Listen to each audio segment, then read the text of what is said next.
fresh breath, right? The blue one is the fresh breath.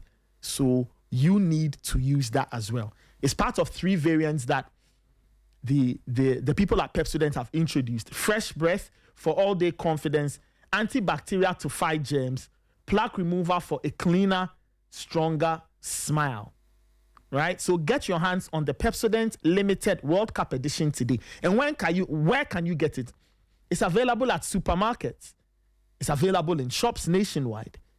Because this World Cup season, Pepsodent says when it comes to your oral health, Fano World Cup.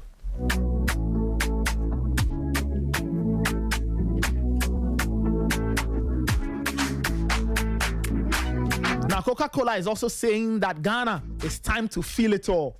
So last Saturday morning, boys make slow for the Coca-Cola football village at Good Park. But it doesn't matter. Charlie, World Cup games will be won or lost.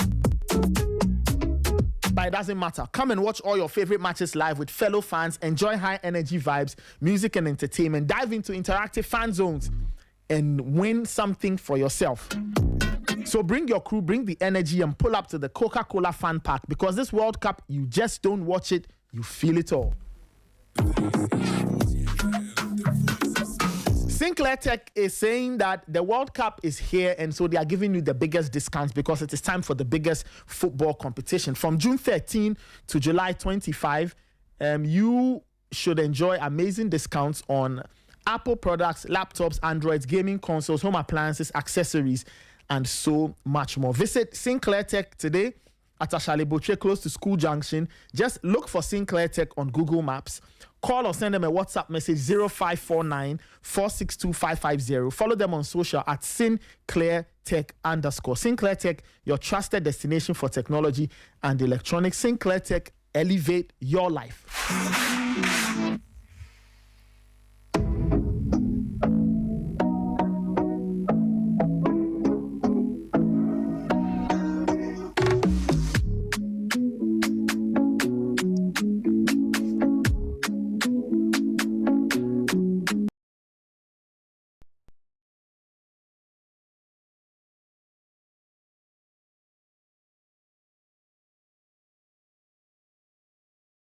Seven 1061. We will we'll get Coach Danso in studio in a bit. He's getting his notes ready.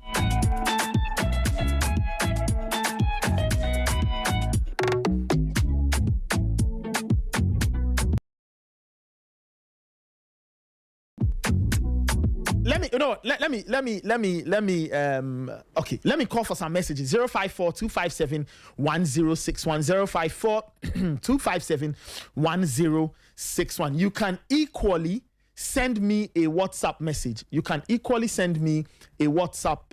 Message. Yeah, you can do that. 054-257-1061.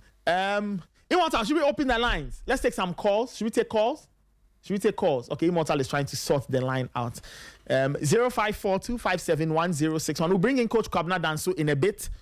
Right? We'll bring in Coach Kwabena Danso in studio in a bit. So join us. The other thing concerning the World Cup that I find quite interesting is this Balogun red card matter. Right? I'll have to just get a better understanding of this Balogun matter. Anyway, time check is 7:55. Okay, let's open the phone line 054-257-1061, 030-279-4805. Let me take this caller. Hello. Hello, good morning. Yes, good morning. My name is Gochiko, calling from Ashaman. All right, please go ahead. Yeah, I'm happy that England won earlier today. They almost gave me heart attack. These guys, I mean, Thomas Tuchel really proved why he's a masterclass when it comes to tactics. Okay. Yesterday was the day. Earlier today was the day he just showed me everything. Because these guys, Mexico and everything they start going with them. I was finding it difficult that England will defeat it, but quality is always there, and the quality showed itself yesterday, and that's good. I just pray that they go all the way. And Ireland and Norway, this guy won't touch him. He won't make up to 15 touches and score 2 goals. I don't understand. Okay. England should find a way. Yeah, Igechuku, but what is Haaland's job in a football game? Absolutely, he's a striker. Yeah. He's just to score goals. And Coach Danso, according to Coach Danso, he said that we have different types of striker. The Hurricane types, the Haaland types. Haaland is absolutely a good poacher. And that's his job. And when you look at him as in he's not in the game, let's play our football. One chance this guy will score. Yeah. And he's very, very scary. Yeah, that is why. I mean, that is his job. People like Odegaard and Nusa, they are the ones who play the football. Haaland is there to score the goals. And I'm very surprised that a team like Brazil, they allowed Odegaard to be doing anything with the ball in the midfield. Controlling, like this guy will hold the ball. Brazil players will be 3 or 4. They can't tackle him and take the ball. He will still make the pass. And they were frustrating Brazil yesterday. And that's very nice to see, because I always wanted them to take out Brazil so that England can have a smooth road to the semi-final. And it happened. But right now, I'm scared. I'm scared of the Norway team. When you give them allowance, you allow them, they seek for allowance. They are going overboard. I mean, England should just find a way to do that. To do it. They should win this match. And this Folarin Balogun issue, I am sure that where Pepe and Sergio Ramos is now, they must be regretting why they retired. If they had realized that you can get a red card and play the next match, they must be regretting why they retired. And me, I'm hoping that Pastor's red card it doesn't matter. He should play the next match, because they haven't given to us any reason why that red card was cancelled. I mean, the football, FIFA is its own independent, what was it called? And they make rules on their own. They don't depend on anybody. Yeah. I wonder why a president can come and make a statement, and because of that, you have to. This football. I mean, it's not any other thing than football. I don't know what we are watching again. We are watching football. So, giving him a red card, even the Pochettino himself, if he can be honest with himself, maybe because he's the coach of USA, he doesn't want to speak against the top. Yeah. But he himself, he knows the truth, because they prepared. They have been preparing, because they know Balogun won't be in the match. But the president goes ahead to do this thing, and it's really, really hot now. And I pray that Belgium will win them. Okay. Belgium will win them. Okay. And so that Spain can come, because Portugal is not going anywhere. Okay. Thank you, Mahmoud. All right. Thank you. 7:59. This is still the Sporty Breakfast. You can give us a call, 054 257 1061. 054 257 1061. All righty, let me take this caller. Hello. Batama guy. Yes, sir. Batama. Oh. Chairman, what's your name and where are you calling from, please? Okay, please go ahead. My shout out to Immortal over there, bro. Okay. Immortal, the master of the game. At the Finland Park.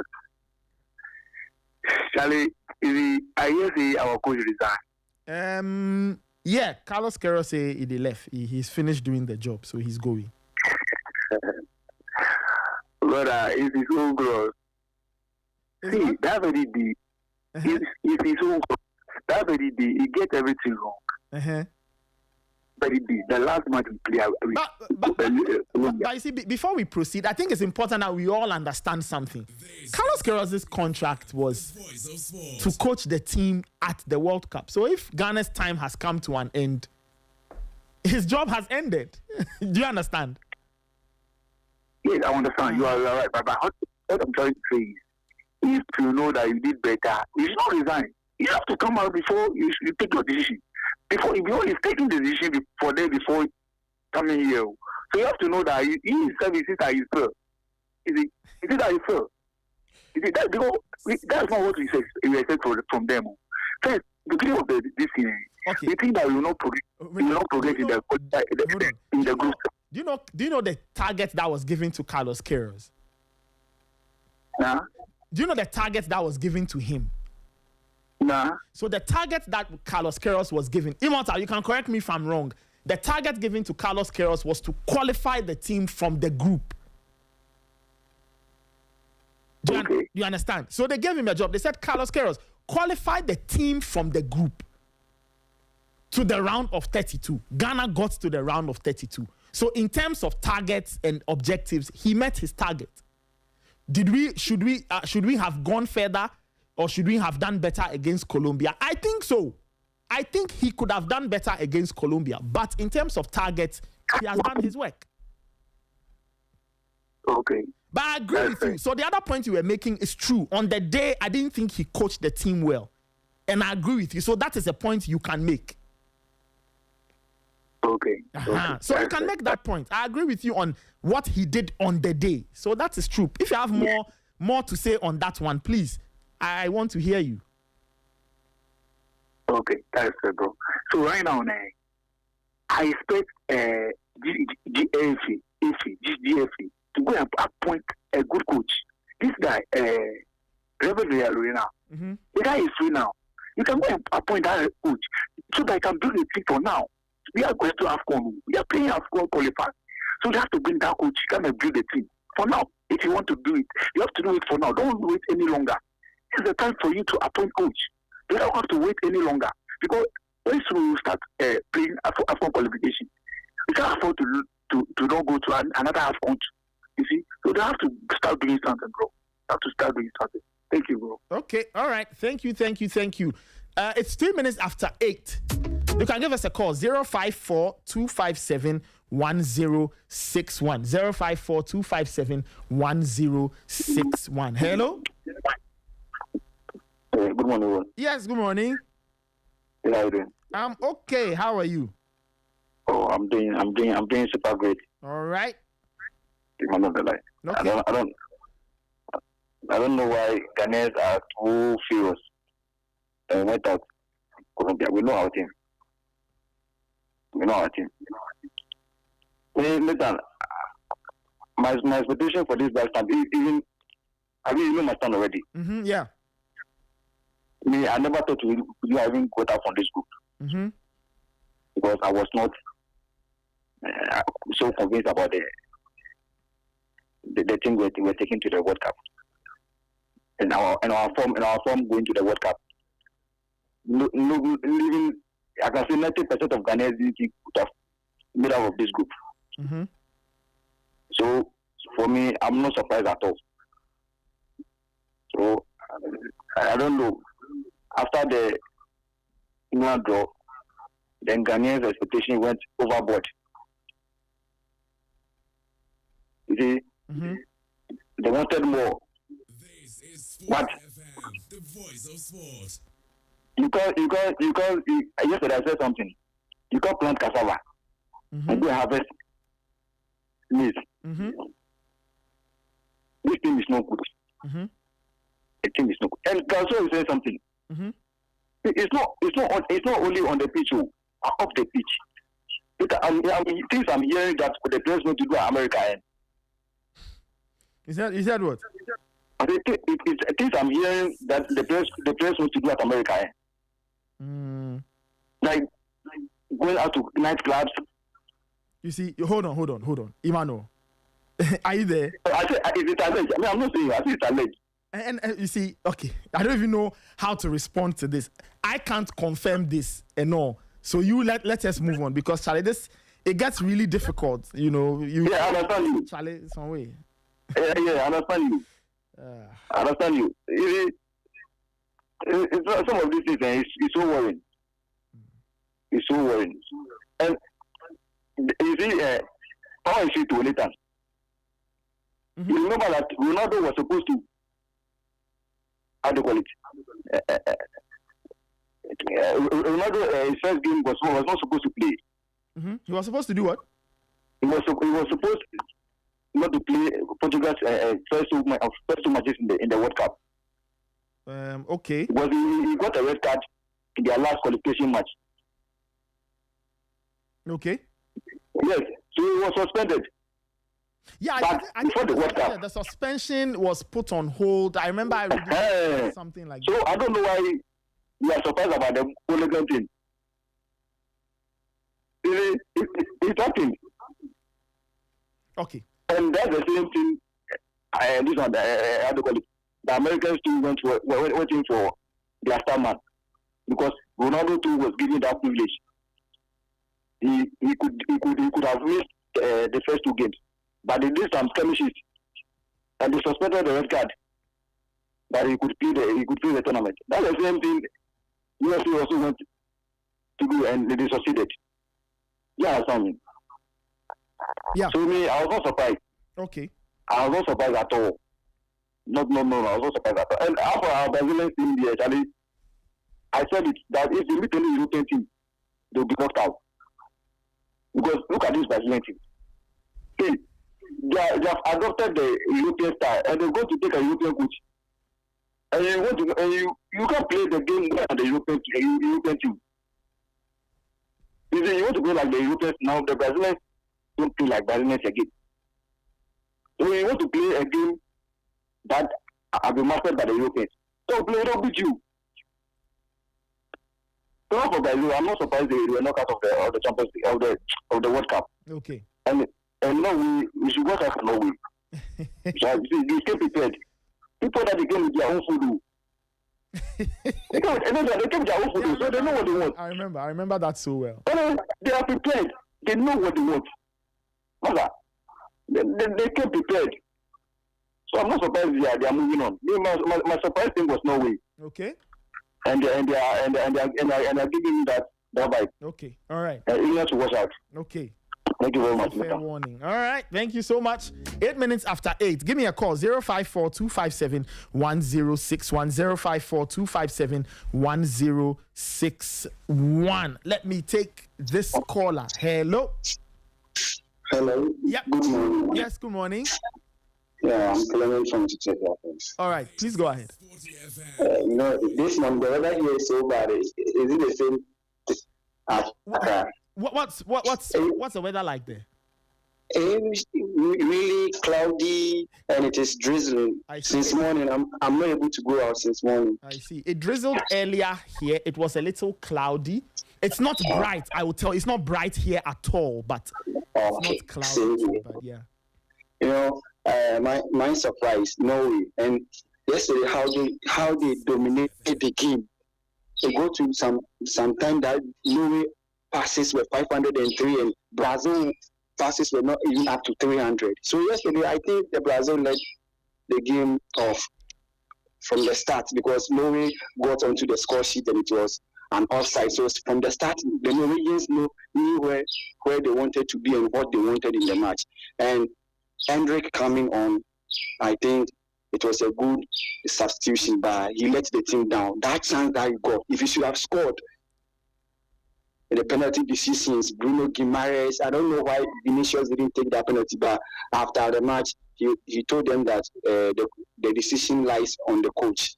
So Brazil and the Mexicans too, I don't know what they were trying to do. That intimidation before the match, going to where the English players were sleeping, all didn't come to a successful end. And we thank them. Thank the English people for doing such a wonderful work. And the people that were saying Jude Bellingham is not good, Bellingham should have stayed at home. I don't know what they saw in Jude Bellingham, because that guy is the best English player right now. If Harry is not there, Bellingham is the best English player. So I don't know the people that were calling him off, that they should send Morgan Rogers. Morgan Rogers should be the starter. Now they are seeing Jude Bellingham on a good day with a good squad is the best player in the world. And I thank you. And we miss Raymond. Tell him that he should come to the studio. Now Ghana, we are out, so he should come. We miss him. Raymond won't come back. 10 minutes after 8. Raymond will come back eventually. This is still the Sporty Breakfast. Give us a call. 030-279-4805. 030-279-4805. Let me take this caller. Hello. Hello, Nathan. Yes. Good morning. Good morning. Yeah, John from Kaswa. All right, please go ahead. Have you sent your message to the Black Stars? No, I haven't. Okay. Somebody called and said, we are not surprised Black Stars, coming home. Mm-hmm. Some of us, we are surprised. Why? Are they not being paid? Yeah. And if you send a child, if you send a child for a target, if you send somebody for a target, mm-hmm. and the person always comes back empty-handed, and you still pay the person, will the person fight hard to reach the target? Okay, but what was the target of the Black Stars? For some of us, it's just for them to get to the semi-finals, because when it comes to the quarterfinals, we've already gotten there already. So so that was your target. Or it should be the target of every Ghanaian. Okay, but true. But the people who employed the head coach and gave the team the mandate, they also had different targets. Okay, let me ask this: how many sorry letters has Ketokiku written to Ghanaians? How many what? Sorry letters. After tournament, sorry letters has written to Ghanaians. I'm sure they are equal to the number of times we've exited the competition, right? Tell you, listen, it is painful. I get that it is painful. I know. FM, the voice of sport. It is very, very painful. Listen, it is very, very painful. So you send for somebody for a target. The person doesn't get to the target. He's rich. Okay. Now, so that's why I asked you that. Okay, it is painful for you because you had expectations, not so? Yes, my expectations should be everybody's expectations, not so. I won't say so. I guess everybody views things differently. I know people who didn't even think Ghana could qualify from the group.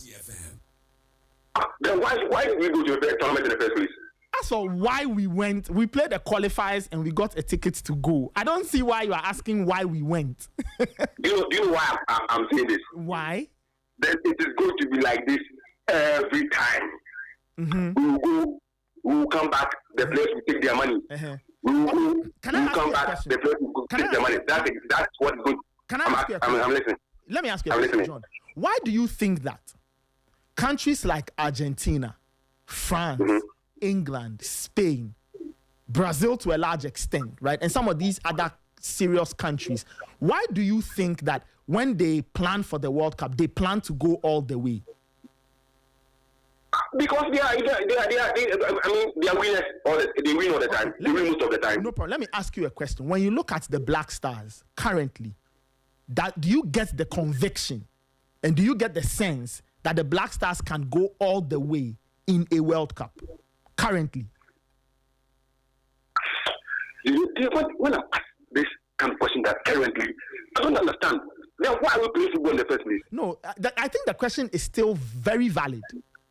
Now, I say so because what has been the Black Stars' record in the last 6 years in terms of tournaments? And it's been bad. Okay, so what are we doing to change that situation? Brilliant. So that is the question, because nothing happens by magic. The Black Stars will not suddenly turn into a super team and go and succeed at the World Cup. Success in competitions is a consequence of the hard work you put in. Have we done the hard work? Why would we have people at the helm of affairs? No, brilliant. So the question still stands. You observe a lot, I'm sure. You call into this show, you listen to the sports shows, you see what is happening. Yeah. I'm an adult listener. Brilliant. Now, based on everything we've done and said, and even that people still think we haven't done any work, did you get the sense that the Black Stars looked like a team that could go to the semis? You know what? For me, I had that sense that they should get to the semi-finals. Okay, all right. They should have gotten to the semi-finals. No, do you know why I'm saying so? Why? They are taking their money to go and work. Uh-huh. And I should sit back and think, I'm sending you, but just come somewhere, stop somewhere along the journey, come back, take your money and go home. The next tournament, I call you, you come back, take your money, you don't get to the target, take your money, go home. Again, how are we going to get to that area? You see, I get your point, but there are two parallels here. It is your own target versus the target of the people who manage the team and the target of the people who got the coach. Again, so I go back to the first point I made. So I'm sure you had expectations. Nathan, do you know something? Uh-huh. You especially, I like you so much, and I know I like your type of journalism. Mm-hmm.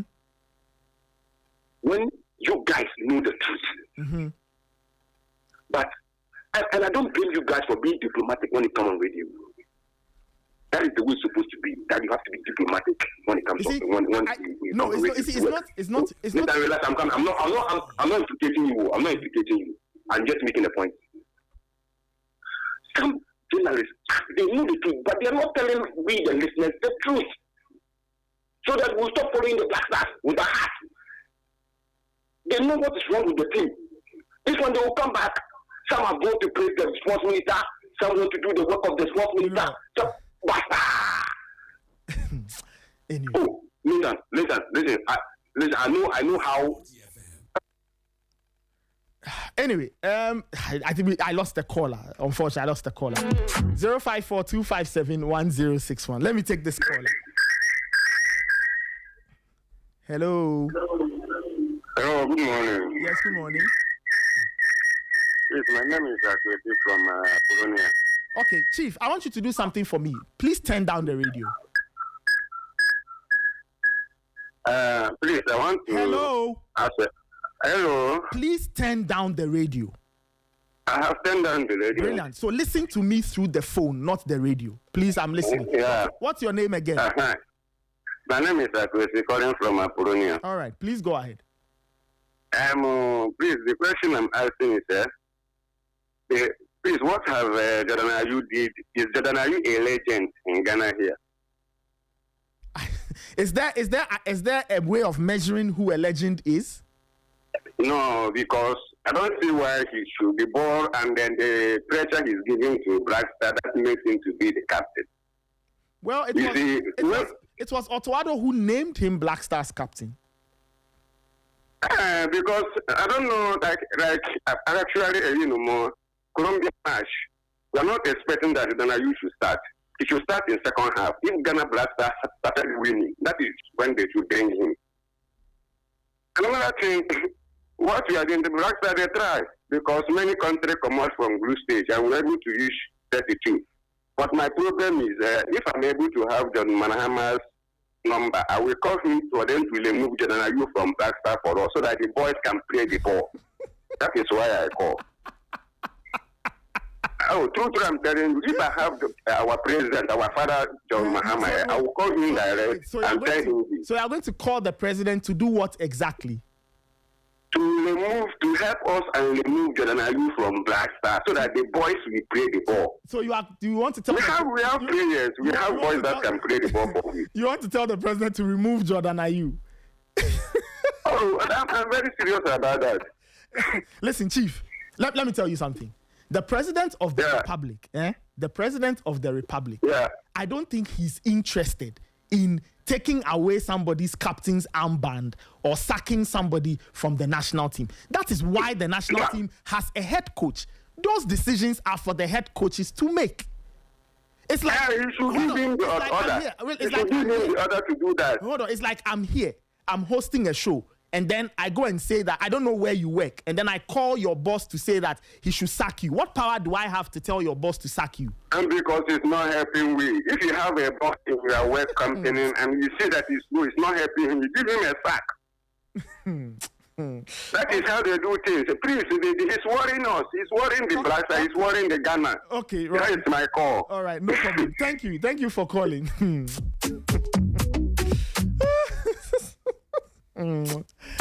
Oh Lord Jesus. 054-257-1061. Sometimes you just laugh. Let me take this caller. Hello. Hello. Good morning, Nathan. Yes, good morning. Yeah, how are you doing? I'm fine. I greet everybody at the studio there. Yeah. Yeah, you see, I'm calling for Sportem. Yes, what's your name, please? Could you okay, all right. Yeah. You see, we have lost matches before. 2006, we played against Brazil at the I think the 116 stage. Yeah. You know, we lost 3-0. But Ghanaians were happy. But we really played game. We played game. Nobody complained about that loss. You know, we saw Otto Addo the way he handled Black Stars. And so when I watched Ghana against Wales, that's when I fell in love with this coach. I said, wow. So the same boys can play football like this. When I look at his tactics, the way he blocked the defense and the way he played counter. So we know that, with this coach can take us far. Then we played against Panama in the same pattern. Blocked the defense, we played on counter, we were able to win 1-0. We played against the almighty England. Harry Kane refused to bring his cane. He only came as Harry, but when he played against Ghana, he forgot his cane. He was totally frustrated. So we say, wow, we have finally arrived. So our next games, I know we are going far. Then all of a sudden, against Croatia, look at tactics. Look at that, the coach down, so spend all his time talking. I don't know how much we pay that young man. But he did all these things so that... Imota, please give me another caller, okay? 054-257-1061. 054-257-1061. Sometimes you just don't have to tolerate nonsense. You just have to cut the caller, and then we proceed to the next one. Imo, give me another caller. 054-257-1061. 054-257-1061. As for Coach Dan, so I don't know what he has done to you. You are calling to say, how much are we paying Coach Dan? So has he wronged you in any way? 054-257-1061. This is the Sporty Breakfast. You can equally send me a WhatsApp message. You can equally send me a WhatsApp message on the same number, 054-257-1061. Or you can call the other number, 030-279-4805. 030-279-4805. The age of my son. Charlie. Anyway, 054-257-1061. Good. 054-257-1061. 054-257-1061.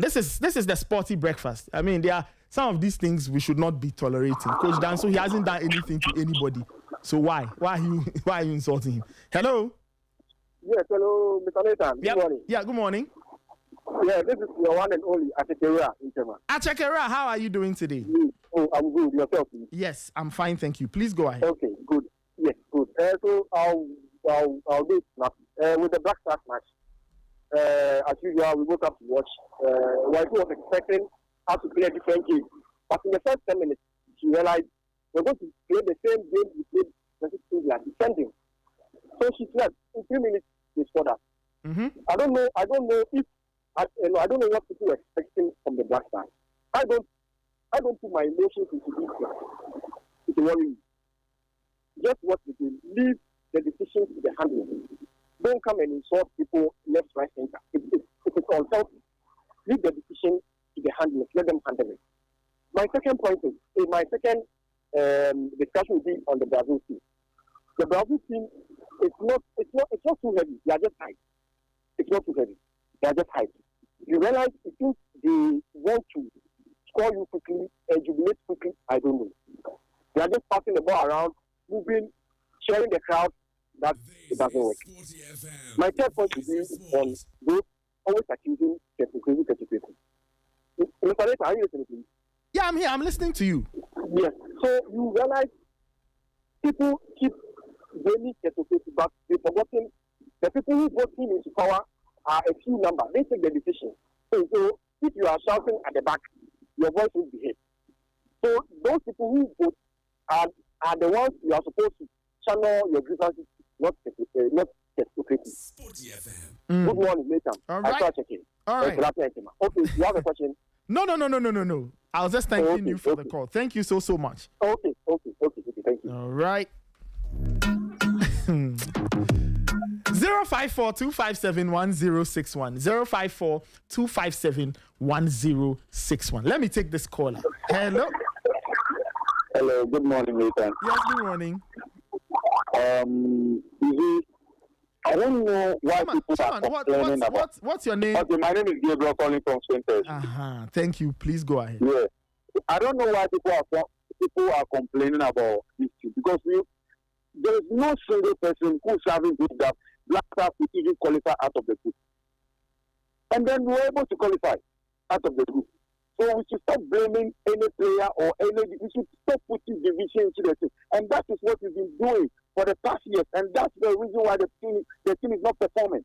We have to stop doing all this because we all support every player who is playing for the Blacks, because all the players in the world cannot play at the same time. Yep. And then we have a lot of players in different teams in the world. We can't call all of them to come and play because we only have a few players that can represent the country. So we have to stop that. Where Ghana has performed, because we've reached, it's a plus because nobody has expectation that this team will even qualify out of the group. And then we qualify with a good coach.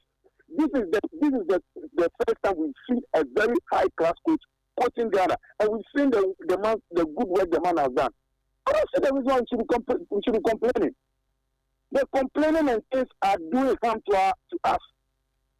Because any tournament we go, we'll come and complain. This person is a problem, this person is a problem, and then the problem, we are not fixing the problem.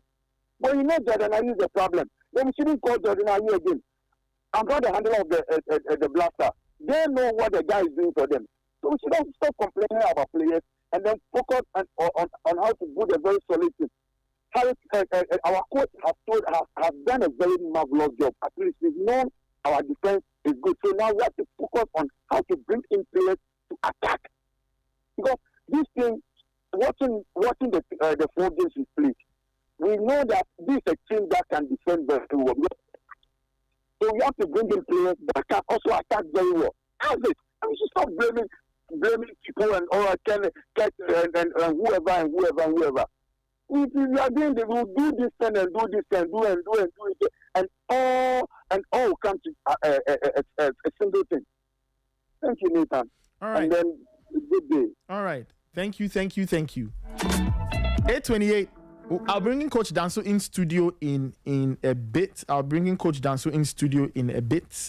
So we can get into the tactical breakdowns in terms of the games. All right, once we do all of that, there's there's some confusion really over Carlos Queiroz and whether he's walking away or not. Now, some people close to the team say he's not walking away. Some people say he's walking away. Okay, this is what I will do.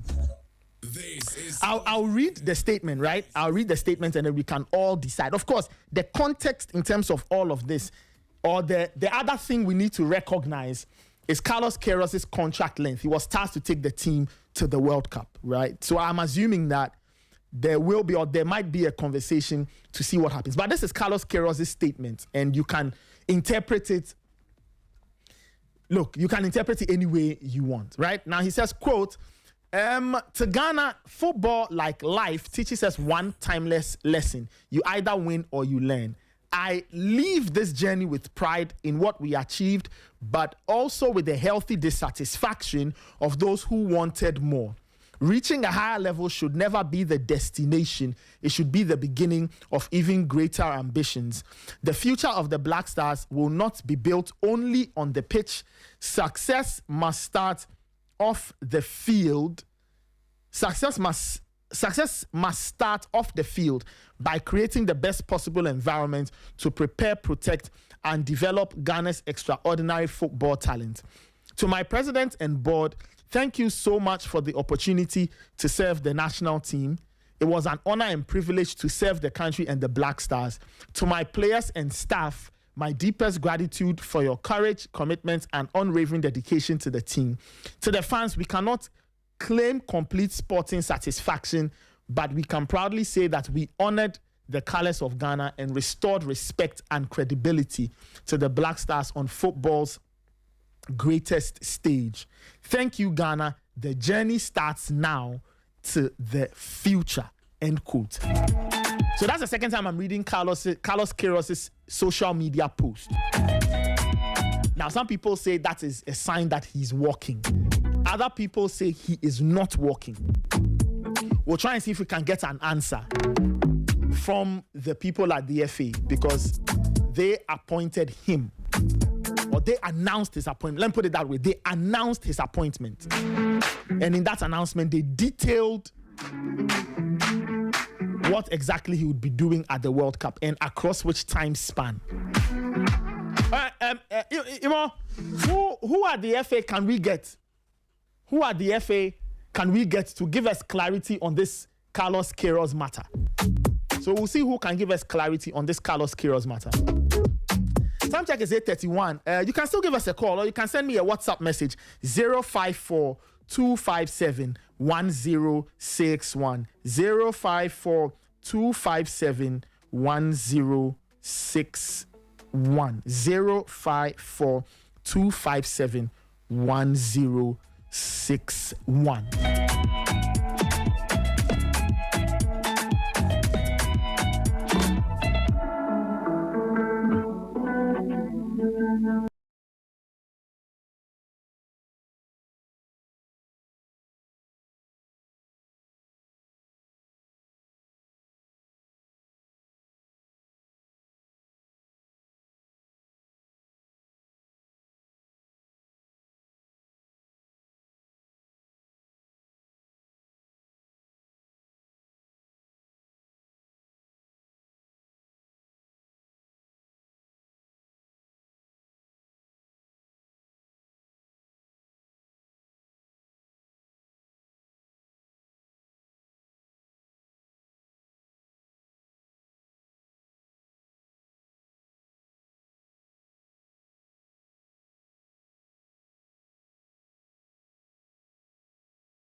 So, Latam, Yes. this is very bad, boy. Yes. You know something? Yes. If some of we are saying that we expect a lot from Ghana Blaster, Yes. it's not like we are not watching football. We all we are watching football. We see how Kefed, we see how DR Congo. We see Yes. what they did in the qualified. See, even though they lose, they go to house, but they play well. See, they put a good fight. That is what we are expecting from Ghana Blaster. Yes, that is true. Nobody, Chief. It is true. We all expect that. And I agree with you earlier when I said that in that game against Colombia, the team didn't play well. That is also true. Hello? I'm with you, bro. I'm done. So I want you to continue your point because you are saying. Yeah, so that is what I'm saying. I understand. That's what I'm saying. That is what we are expecting from them. Even if you will lose, put a good fight. See, put a good fight. Don't stop defending the rule. See, football is not about only defending. Play the game, sir. Play the game, man to man. See, you have to score. They score, you score. See, Queiroz, they score, you score. That's what we call a team. See, what Queiroz did there, even though they lose the game, they went back to their country. But they are congratulating them because they did well. Okay. You see, but can you see the team for Ghana Blaster? No. Because that's why that's not what we expect from them. See, this is not what we expect from them. They should have done better. You see, football is not only about defending. Open the game side, score. Okay. If the opponent score, you to score. In all the tournament we go, we score only 2 goals. We score only 2 goals. Yeah, that's true. How can you say that? That's very bad, bro. That's what we are expecting from them. So the coach for go. We should build a team around a different coach. We should go and build his own coach, his own team. So if you want to do that, this is the time to appoint coach right now so that we know the team better. That's the time. This is the time. Thank you, bro. All right. Thank you. All right, this is still the Sporty Breakfast. You can give it. We'll take 2 more calls and then we can get into the tactical session with Coach Kwabena Danso. Let me take this caller. Hello. Hello, Nathan. Yep. My name is Osben. All right, Osben, please go ahead. This line is the most busiest in the morning, I tell you. Honestly, it's good I got through. If we Ghanaians were expecting anything better than what happened with the Paxas, then I think we were joking with ourselves. In the first place, going into the tournament, we were one of the worst ranked teams. We brought in a coach who barely had enough time to train with these boys. Did his own best. Qualifying out of the group itself was a major achievement for the team. But I think we could have done better. As you said, we didn't play well against Colombia. And with Kurtz and his messages, it's like we keep on celebrating mediocrity. Our standard is gradually going down. And I hope he sits and assess himself throughout this period. Has he done, if he was the president of the country and he has given the Football Association to somebody, and he is to assess the person, if he is to rank the person between 1 and 10, he himself, what will be his mark for the person? I'm just hoping we appoint a good coach. We should move away from this heavy Renard issue. As you said earlier, he's past. We should move on. We shouldn't be going back.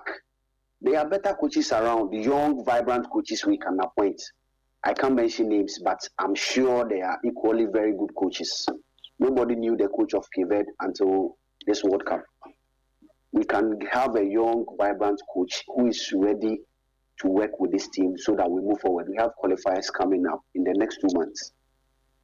With regards to Balogun's red card, if it's true that the president, Donald Trump, called FIFA for them to rescind the decision, then we should stop playing football. Nobody knows for a fact, but the story is sitting right in front of me. I'll read that story again for listeners, so we can all get an understanding as to what possibly happened. Because it will be a very great indictment on FIFA if this story is true. For the rest of the team, I just wish them the best. Now, I'm also joining the Three Lions. At least they have a Ghanaian in there. Until they break our hearts. Yes. They have a Ghanaian in there. But it's shocking. What is happening? Kobe Menu is not even getting the second to play. Oh, well, I'm just hoping. Again, coaches' decisions. I always say that you never know what it is Thomas Tuchel wants. So definitely. But he's showing he's a tournament coach. It's a bigger lesson to Don Carlo. I was very, very happy for Norway to eliminate Brazil. For Haaland, I think we have to check his DNA. He's not human, especially the second goal. This guy is a beast. If England think they are going to have it easy against Norway, they should think twice. Yeah. Because Norway, yesterday, I really, really enjoyed the game. I don't think Haaland had about 20 touches in the game. No, he did the utmost most. He doesn't need to touch the ball. Yes. What was expected from him, that is what he did. And this goal came erased. So, Messi 7, Mbappe 7, Haaland 7, Kane 6. Wow. We are in for a tournament. Have a good day, Nathan. All right. And all the best. All right. Thank you.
they are very good. They know how to defend and they know how to attack. And on the Black Stars, I want to ask Nathan, what was the contract of Carlos Queiroz before the World Cup? The contract was to take the team to the World Cup, and that was that. And so right now, as you go, what do my problem? I don't know. And so why would they talk? The contract you see after the World Cup, with humanity, when you come, Wabet Felita or Dias or Qua, Casana, when you in Juma. I be musi on Rie. Now, where did he say that he was quitting? Now, but then, I be the contract, and I say, I be a kind of after 4 months, and after the World Cup. Yeah. If you do the CBR, we are done. We are going. Yeah. So what is the problem? As I'm for Casagasa BBC, we have to check. Then I have one question for Coach Nanso. Yes. Please, if you can explain to me between Rodri and Pedri, can you explain like their rules for me? Because sometimes I don't know who drops and receive the ball from the defenders and start the build up. I don't know if it's Rodri because they are both very good at that. So who exactly does that work for? Okay. Because at Barcelona, I know that Pedri receive the ball and create space and start the build up. But then in Spain, I don't know if it's Rodri or Pedri because they are both good at that thing. So I don't know who exactly is tasked to do that way. Okay. Thank you very much. Okay. Coach, did you catch the question? No. So you were trying to, I think because you've put on the thing. Okay, so the caller's question was that he wanted to know between Pedri and Rodri in the Spanish national team, whose job is it to drop and start the play? You get it? Whose job is it to drop and take the ball and then start the play? The work of Rodri. So that is Rodri's work. Yeah, just that at times Pedri helps because Spain plays with the double pivot, Pedri and then Rodri. But the main, person in charge of that is Rodri. And I guess with that, the manager even said it before the tournament that Rodri is the best player in terms of doing that. And he said Spain has the two best. The number one is Rodri. Number two is Martin Zubimendi. Okay, I see, Coach. Thank you for that. We'll come back to Coach in a second. Let me take this. I thought there was a caller. Okay, I think there's a caller coming through. Let me just take this caller, 844, and then we'll proceed with the conversation. Hello? Dan. Yes. Sorry, I had to read this. From the statement of the coach. Yes. Nobody should tell you that this man has walked away. So those people, I don't know, who are trying to like how they call it, cover all this story. One, it will come out surely. Okay, so you. I mean, from the statement. Actually, Nathan, what you read. You said, what does it mean to you? That's it. One part of me feels he's walking. The other part of me feels he's not. He has walked away from the statement. Everything you read just now shows that this man is congratulating everybody and he has walked away. I don't know what this man should write again. Or should you come right? I have resigned. Well, I don't know. Some people understand that he has resigned. Yeah, some people say that no, he hasn't. He hasn't resigned. But so, what has he written? I don't know. He's just thanking everybody. Thanking everybody for what? You yourself, you read that. You are so convinced that this man has walked away. Right. So I don't know why some of your people don't think he has walked away. He has walked away. There's nothing else. There's nothing else left. He said our problem is not on the pitch only. Yeah. But off the pitch. But he has gone. The person who has that problem to face. So I don't know why we are so convinced that this man is still in the job. Okay. The man has gone away. The man will not step his foot in Ghana here again. I see. So it's true. What's this come to do in Ghana? What's this come to do in Ghana?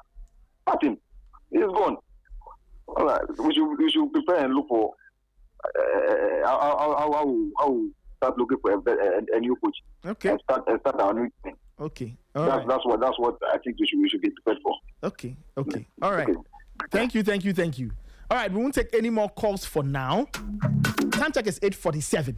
Imota, can you please give me a couple more messages? Maybe you should give us some messages before we get into the tactical session with with Coach Dan. So the other student has walked in. He's late to class this morning. Michael Asaibuedu has walked in. I'll get to him in a second. And I'm from Newtown. Says 2 players play in the same league. One is top scorer and won the league. The other got relegated, scored 6. But somehow the relegated player got all the minutes in the national team. Interesting. The case of Brandon Thomas Asante and Jordan Ayew. Okay. All right. This one says, Villa from Musu says, this is the time we should build our team with young guys, take out the old guys, and get a coach who can stand his ground with player selection. And I think things will be fine. Okay. All right. Let us proceed. This one says, let's read the statement in proper context. Isn't he referring instead to the World Cup campaign where he was at the helm but suffered a painful exit? He could still be in contention.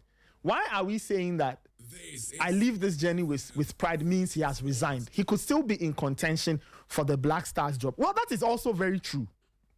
That is also very, very, very, very, very true. So we'll have to wait and see.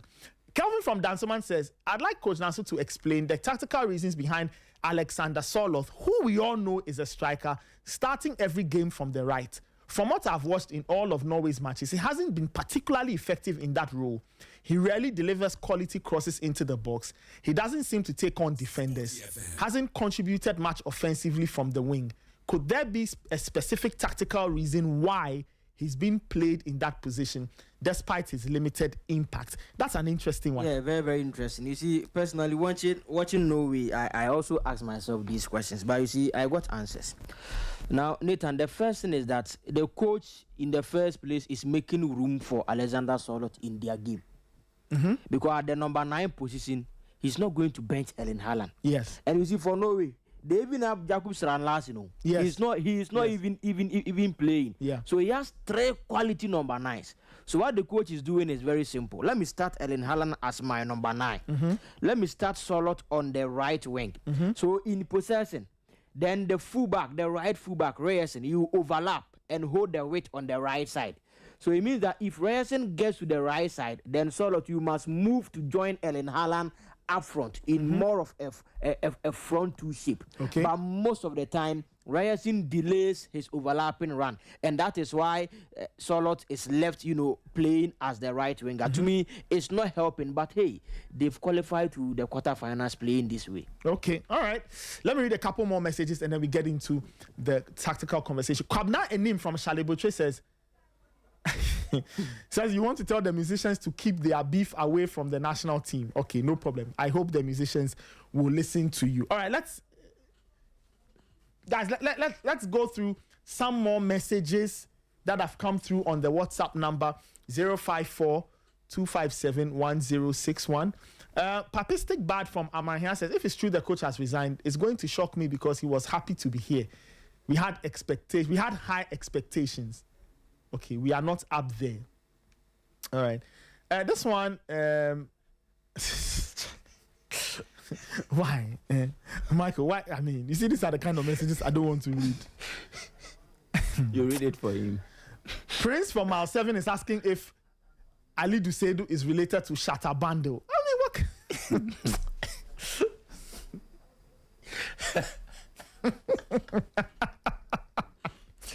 No, so he had time to type this on his phone. And he actually sent it, bro. Charlie Prince, why? Charlie. Michael. No, seriously, Ghanaians are interesting characters. Ghanaians, we are an interesting people. We are very, very interesting. Very, very interesting. You have all the time in the world. You sat down on a Monday morning.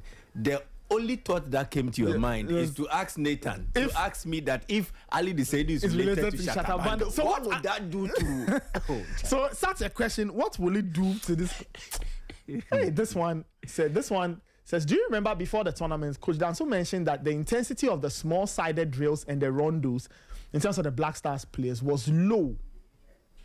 And if you could hear the sound of the ball more during the session, it meant the intensity was high and it would translate into better ball possession. But if you heard more of the players talking, then it meant we would struggle in possession. Everything he said played out the same way. Ghana struggled to keep possession and played so poorly. Meanwhile, somebody called earlier and was insulting Coach Danso. Hey, let us proceed. Hi. Yeah, I've taken my own fair share on Facebook. Anyway, guys, more messages. Immortal, you said I should read the message. I'm reading to, it won't come. This one, Dennis says, I'm listening to you in La Paz. Says, may God bless the angel empire. We, the proud listeners of the evil empires here, please keep up the good work. Thank you. They say we are destroying Ghana football. So now I've christened us sports journalists the evil empire. Okay. So now we are all part of the evil empire. So they said we are destroying Ghana football. No problem. We've accepted. We told Elisha Owusu to play like that. Elisha Owusu to play like that. We told the players to misbehave. Yes. So now we've accepted our role. We are all part of the evil empire. So Kelvin is the matron for the evil empire. So that's we are evil. We are the evil empire. So he's the chef. He cooks the agenda. We are all part of the evil empire. Kelvin, the day we interviewed Faisal Chipsa here, you and I did that interview on how Ghana football can develop. We asked for calls and messages. None came. None. Not a single message. Not a single one. About how we can develop our game. Meanwhile, 5 minutes before that interview, we were doing Real Madrid, Man City. People were calling. We did a show. And we even extended. We finished the show at 10:45. Wow. We did a show on Ghana football. Nobody called. Other media houses have done thought leadership sessions diagnosing the Ghana football problem. Go and check the views on YouTube. 2,000. And participation and stuff. 3,000. Very low. People say, oh, I've seen somebody, Anas. Do you know the amount? Do you know the consultation Anas did with their number of journalists? I know several, and I can say that I was part of people who helped giving info, clarifying things here and there for the expose to come together. And then they say that we are part of the evil empire. We accept. Let me read this message. Nathan from Kaswa says, now that Ghana is out of the competition, I can take off my patriotic jacket and take my pen of constructive criticism. I don't know what the technical team saw in Lucasen. Aside the well-taken goal against Croatia, he was below average. Did Ajete pick a knock or something? I don't understand why we had a good pair at centre-back and all of a sudden decided to mend what was not broken. As for Elisha, Charlie, the square and back passes, we all go feed them. All those who recommended Kamal Dean and him to Mr. Queiroz ahead of Pencil and Ashimeru, shame on them. I don't understand why Carlos Queiroz trusted Prince Edu ahead of Brandon Thomas Asante, both in the Croatia and Colombia games. In terms of the Croatia game, Brandon Thomas Asante played 19 minutes. He came on in the 71st minute. So I think that should go on record. I knew we wouldn't go past Colombia, but I think that the team could have done better. Neymar played just a few minutes and had a goal than all our attackers. I think Don Carlo gave the game away with the subs. I think he should have stuck with Ederson for Bruno and kept either Ryan or Martinelli. So Endrick and Neymar could be the two men up top. But to let an aging Neymar play as a false nine, tisk. Haaland is such a terrific centre forward. As an African, I'm super proud of Cabo Verde. They gave a really good account of themselves on the biggest stage in the world. Okay? In the world. This one says the World Cup is fire. Brazil and Norway was good, followed by England, Mexico. The match had everything from fans to everyone on the pitch. As for Ghana, the reset button has been pressed. Everyone is going to take the bullet sum, from journalists to GFA to the Juju man. Instead of building the team or the pitch, we've moved on. Okay. We used the whole month blame. I'm trying to hear that. Okay. Wisdom from Spintex. That is our specialty. Yeah. Eugene from Ebuakwa says, how do we let go of Jordan? A, give him a legend or star send-off. Let him retire from the team himself. Another Ayew brother exit. Secondly, Carlos is not the future for the team, but I won't throw out his works with the team in the last few months. They need to be integrated and built upon by the next coach. Okay. Haaland is a ruthless serial killer based on football. Before football, Ancelotti said, map out the game anti-Haaland, meaning mapping him or marking him out, you want to say. Give him the least chance without keeping on the watch. You be at risk. Sure. I say, at your own peril.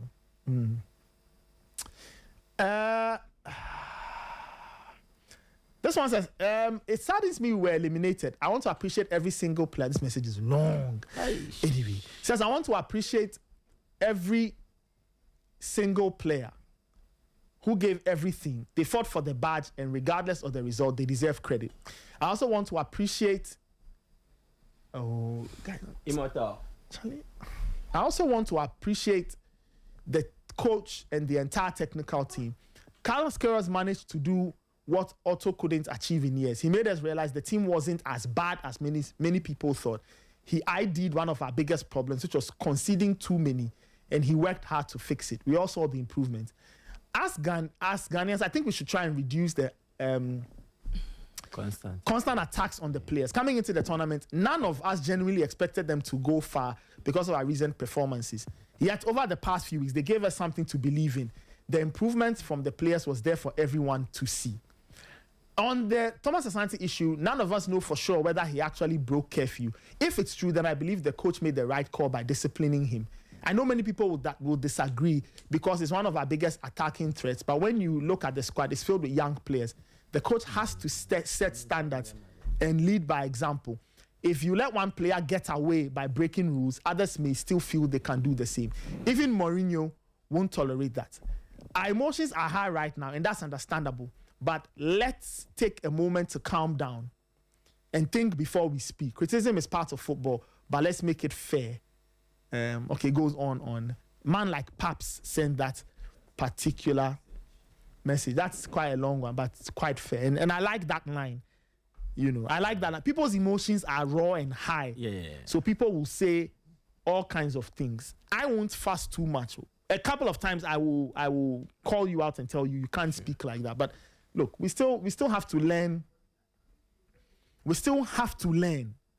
Okay, to criticize without getting into the madness of insults. Now and then, we have to stop. This one says, just when I was beginning to believe in you, going into a match no one expects you to win, what was that selection about? Even the commentators were questioning why you kept benching the young and agile attackers in Thomas Asante and co in favor of Jordan and Ninyaki.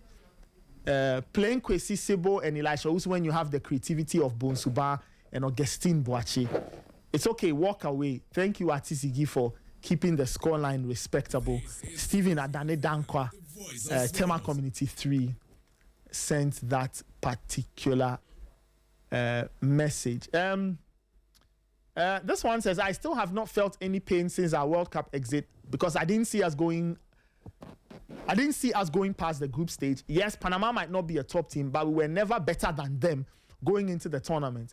And why are we surprised by the comments? We all know the environment and things around the team aren't healthy, right?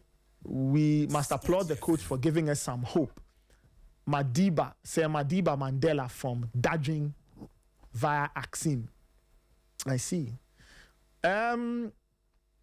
Sports Messiah from Amasaman Fise says, I think we need to be serious as a football nation. We are always going back to the drawing board. Then says Ali Dusedu should be far from the blast. Okay.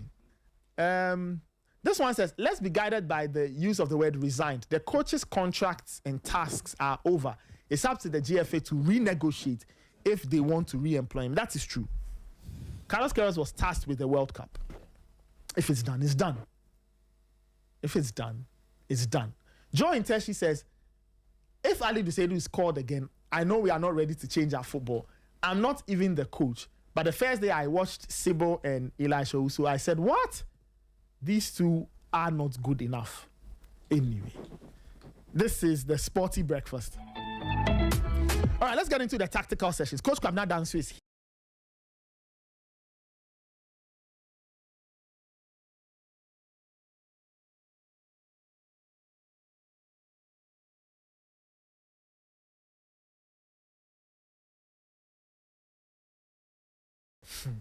Your comments are welcome. 054-257-1061.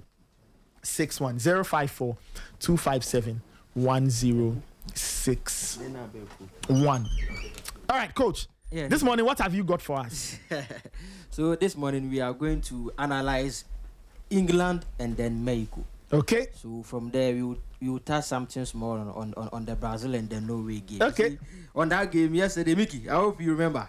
Yeah. I said I had that feeling that Norway was going to eliminate Brazil. Unfortunately, at this World Cup, to me, Brazil had not really played any extraordinary football. At least for the top sides, they've given us at least one game where they were at their best. So for France, not even one. They've given us about 2-3 games where they were at their best. Spain gave us the last time against Saudi and even against Austria. So check the top teams and ask yourself, which game was, Brazil at their best at this World Cup? Probably was against Haiti. Look at the opposition. Haiti. So to me, it's painful. It's painful. But the Brazilians should accept that Brazil now is not the Brazil then. Yeah. They should accept. Over the weekend, I kept thinking about that game, and I was asking myself. I think my wife was asking me who I thought would win the game between Brazil and Norway. And the very first thing I told her was that does she want a prediction from my head or from my heart?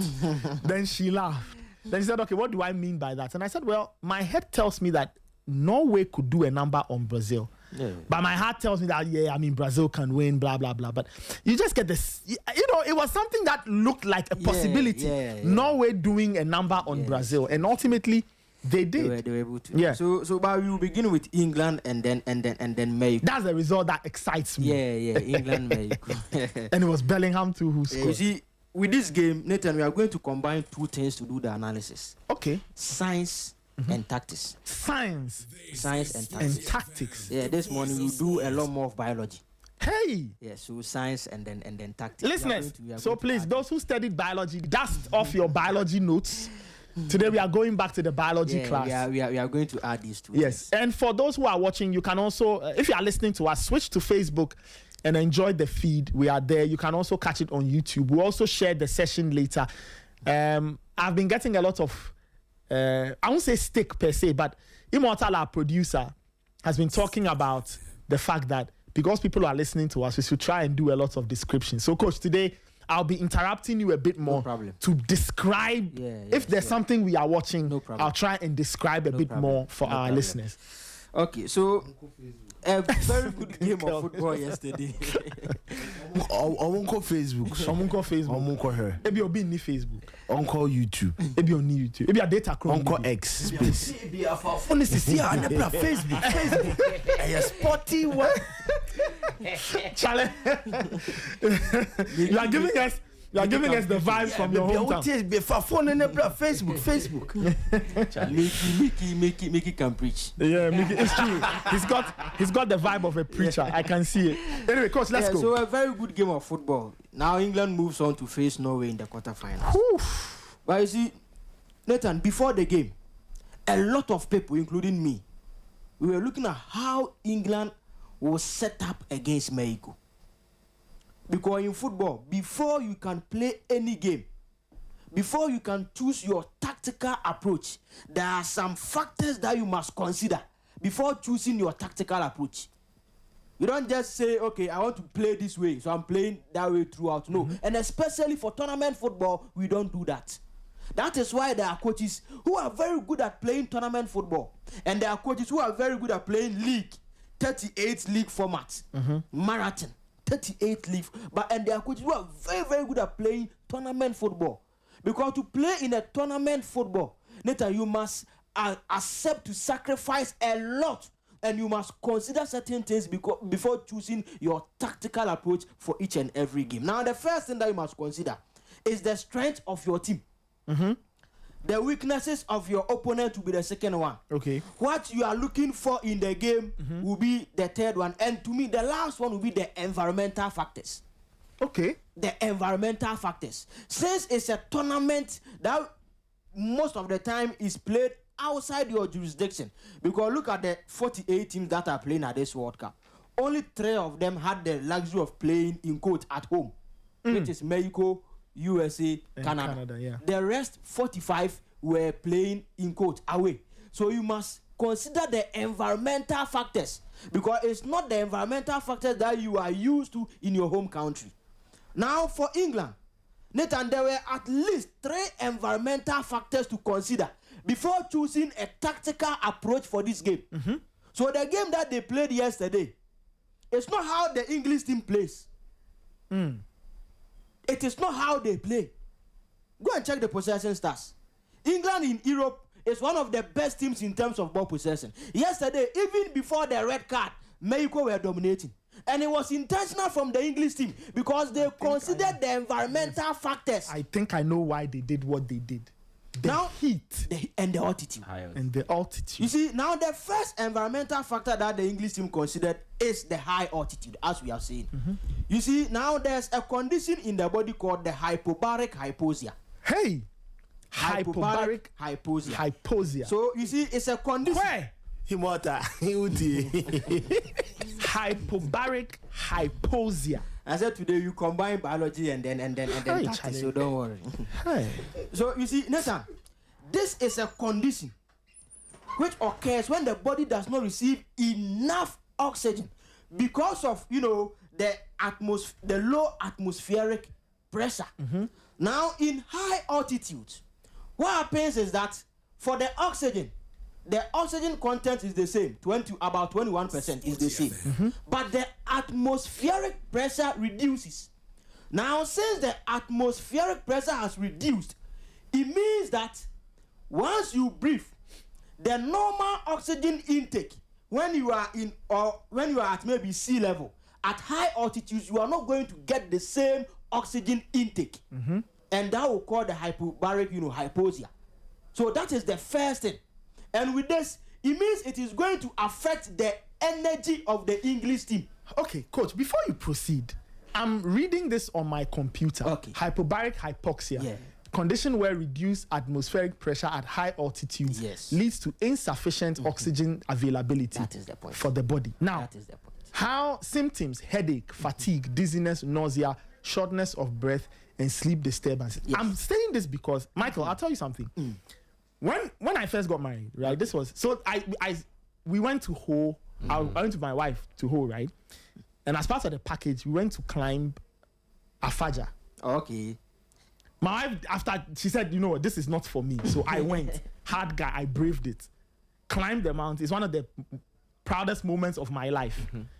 But when I came back down, on the way home, I started feeling sick.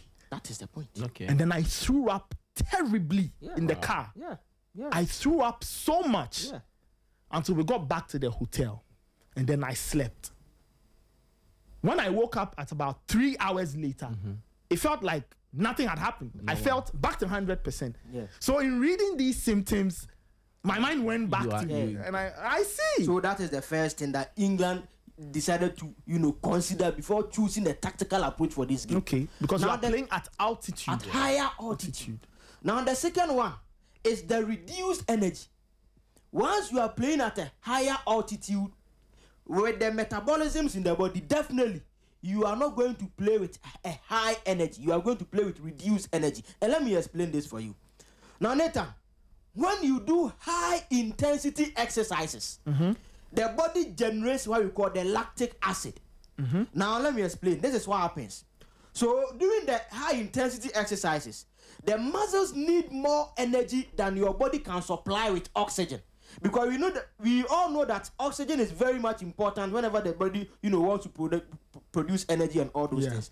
But in high intensity exercises, especially at higher altitudes, the muscles, they need more energy than the body can supply with oxygen. So what happens is that the muscles shift into a process called the anaerobic glycolysis. Anaerobic glycolysis. And with this process, the word anaerobic, just my basic understanding, means without oxygen. Without oxygen. And why is it anaerobic? Well, at higher altitude, the atmospheric pressure will reduce, thereby affecting the intake of oxygen. So it means that now the body must go into a process called the gluconeogenesis. And yesterday I said this. The gluconeogenesis is where the body will use oxygen to break down the lactic acid in the liver. But at higher altitude, the body will lack that required oxygen.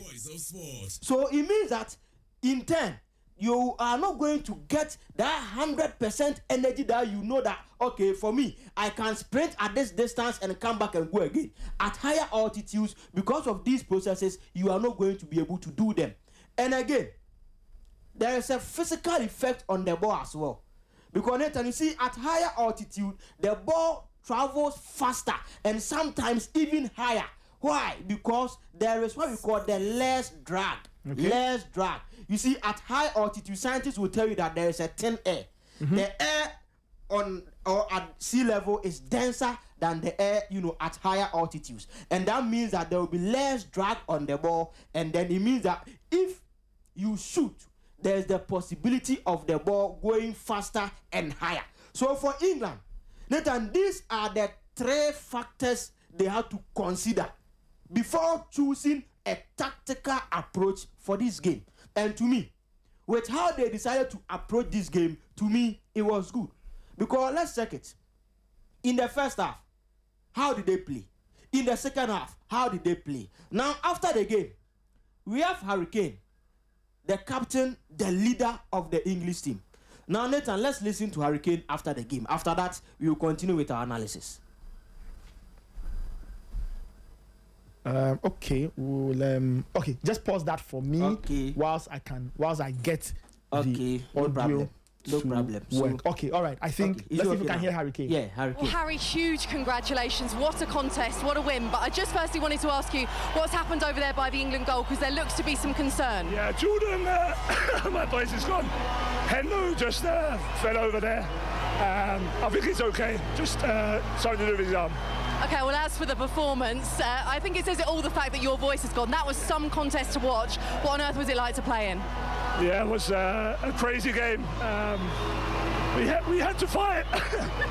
We had to find something. Yeah, I've just been singing there. I can't really talk, but all the occasion, the team, everything against us, we found a way. I was going to say, is that what pleases you the most, the resilience today? Because even your penalty, a word on that as well, not the one you scored, the one you conceded. What did you make of that? Yeah, I thought I got to the ball first. It was one of those days that the ref gave a lot against us. And in the end, it didn't matter, so yeah, I'm happy. I'm going to try one more question if your voice holds out. What can this do for England going forward? You've got a quarter-final in Miami against Norway to look forward to. What can the England fans look forward to now? Well, just look at them here. Incredible. Unbelievable support. Speechless. I can't even talk, so. Go and rest that voice, rest up. Yes, so... So Harry Kane, I noticed his voice was completely gone. Off. It's a condition called laryngopharyngitis sicca. Laryngopharyngitis sicca. Laryngo from the larynx, your throat. Yeah. Now you see, with this condition, severe dryness and in the throat. Now let me explain this. Nathan, this happened because of the high altitude that they are playing in. Okay. Now, scientists will tell you this, that at higher altitude, where the body is not getting enough oxygen, the body prioritizes breathing over talking. The body prioritizes breathing over talking. And let me explain this. Nathan, have you seen someone who is running at high speed, high speed? When you are done and you want to catch your breath, that moment is very difficult for you to talk. Yeah. At times, your voice even, when you are done, it's very, very difficult for you to talk. And it's because the body is prioritizing breathing over talking. So looking at Harry Kane and his inability to even express himself is as a result of the higher altitude that they played in. He had, dry, very, very dry throat. And that with that, the body was prioritizing breathing over talking. Yeah. So it will be very, very difficult for Harry Kane to express himself just after the game.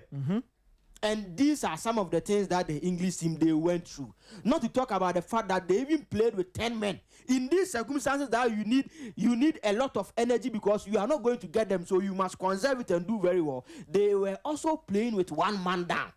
That means you must do twice the work that you must ordinarily you would do. You must do twice of that work. And to me, the English team did very well. So you see, due to these scientific factors that we've already explained, then it would have been senseless for England to decide that we are going to high pressing, we are going to dominate, we are going to run up down the field. No, it would have been senseless for you to do that. So the best thing for them to do was to try and sit back, try and play the transitional game.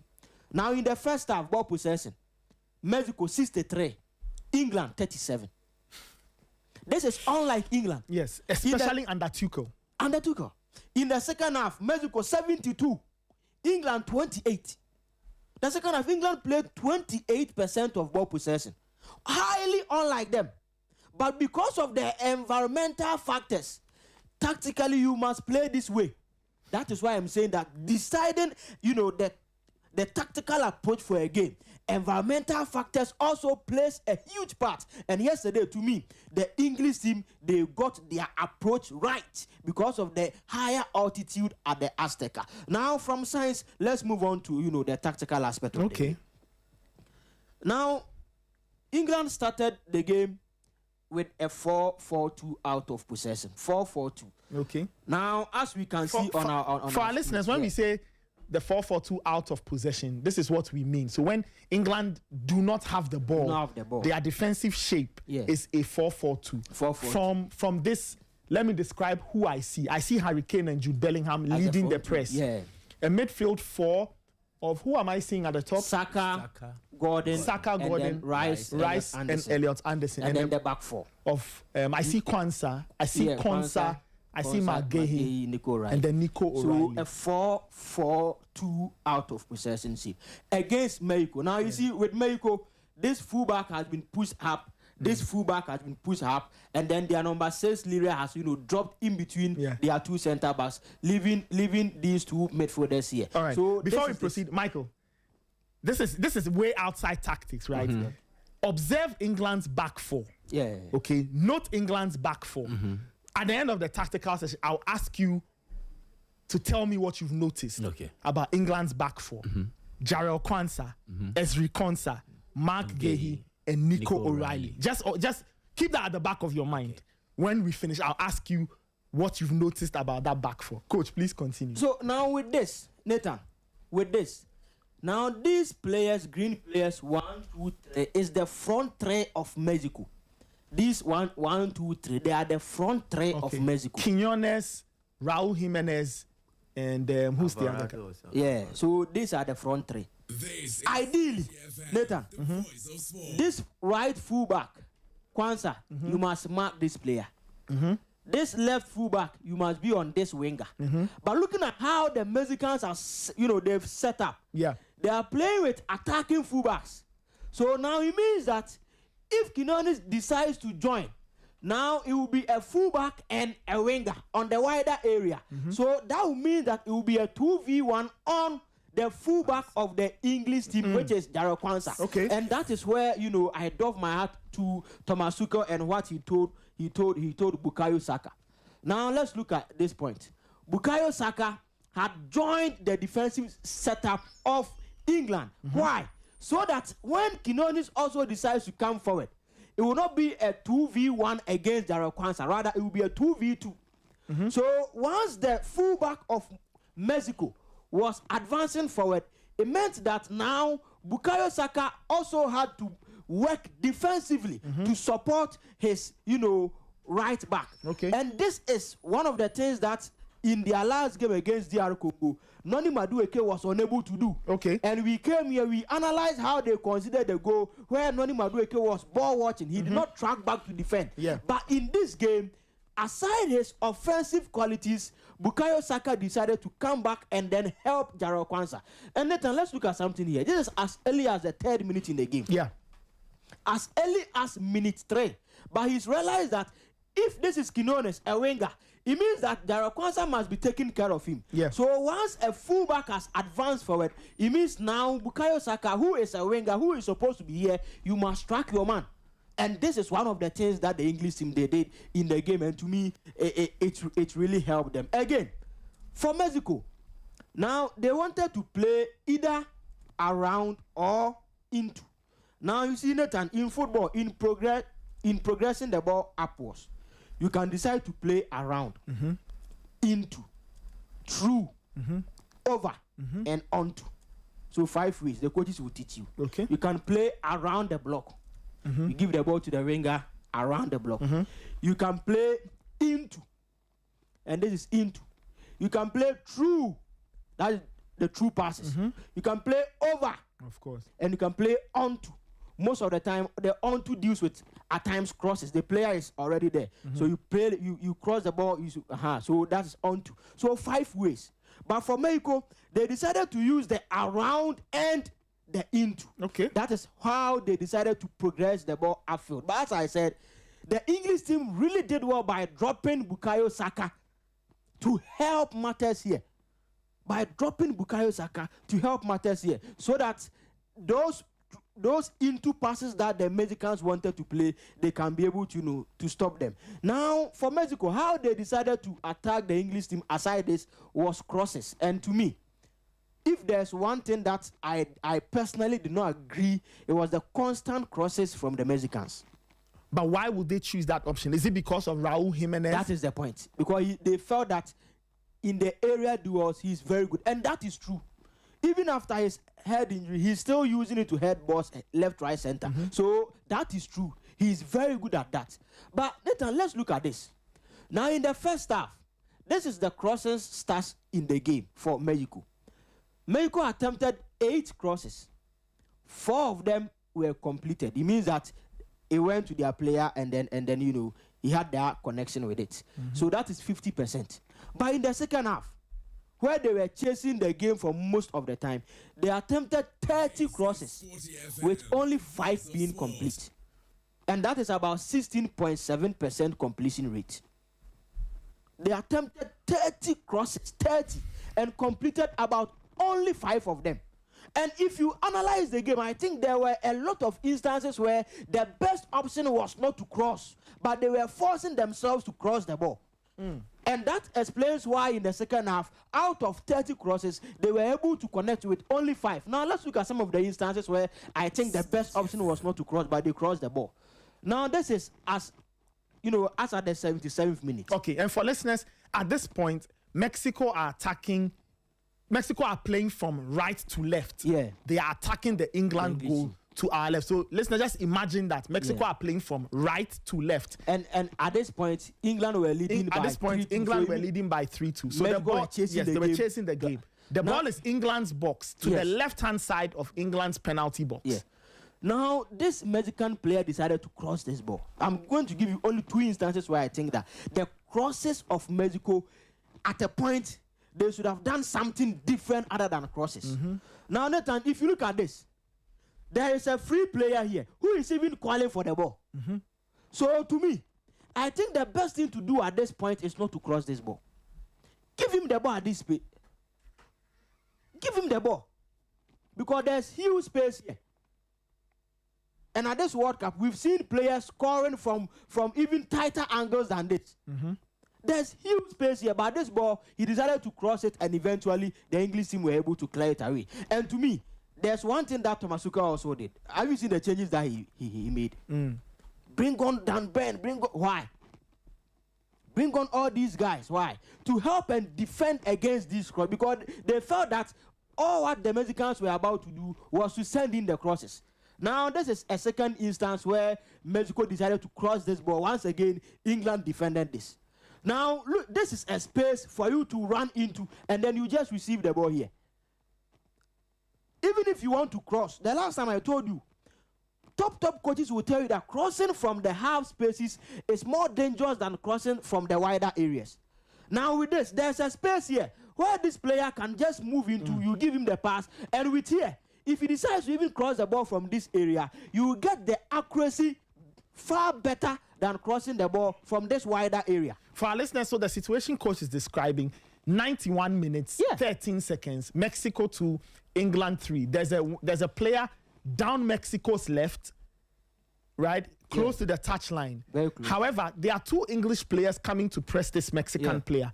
But there's a lot of space in the England penalty area towards the left-hand side of that penalty area. Lots of space. So that is the space coach Danso is referring to, that instead of the player attempting the cross from the byline, they could have played somebody into that space so that the cross that comes from that end is more dangerous than the cross that is being played from the wide area. And even as I started the analysis, I told you Mexico decided to play around or into.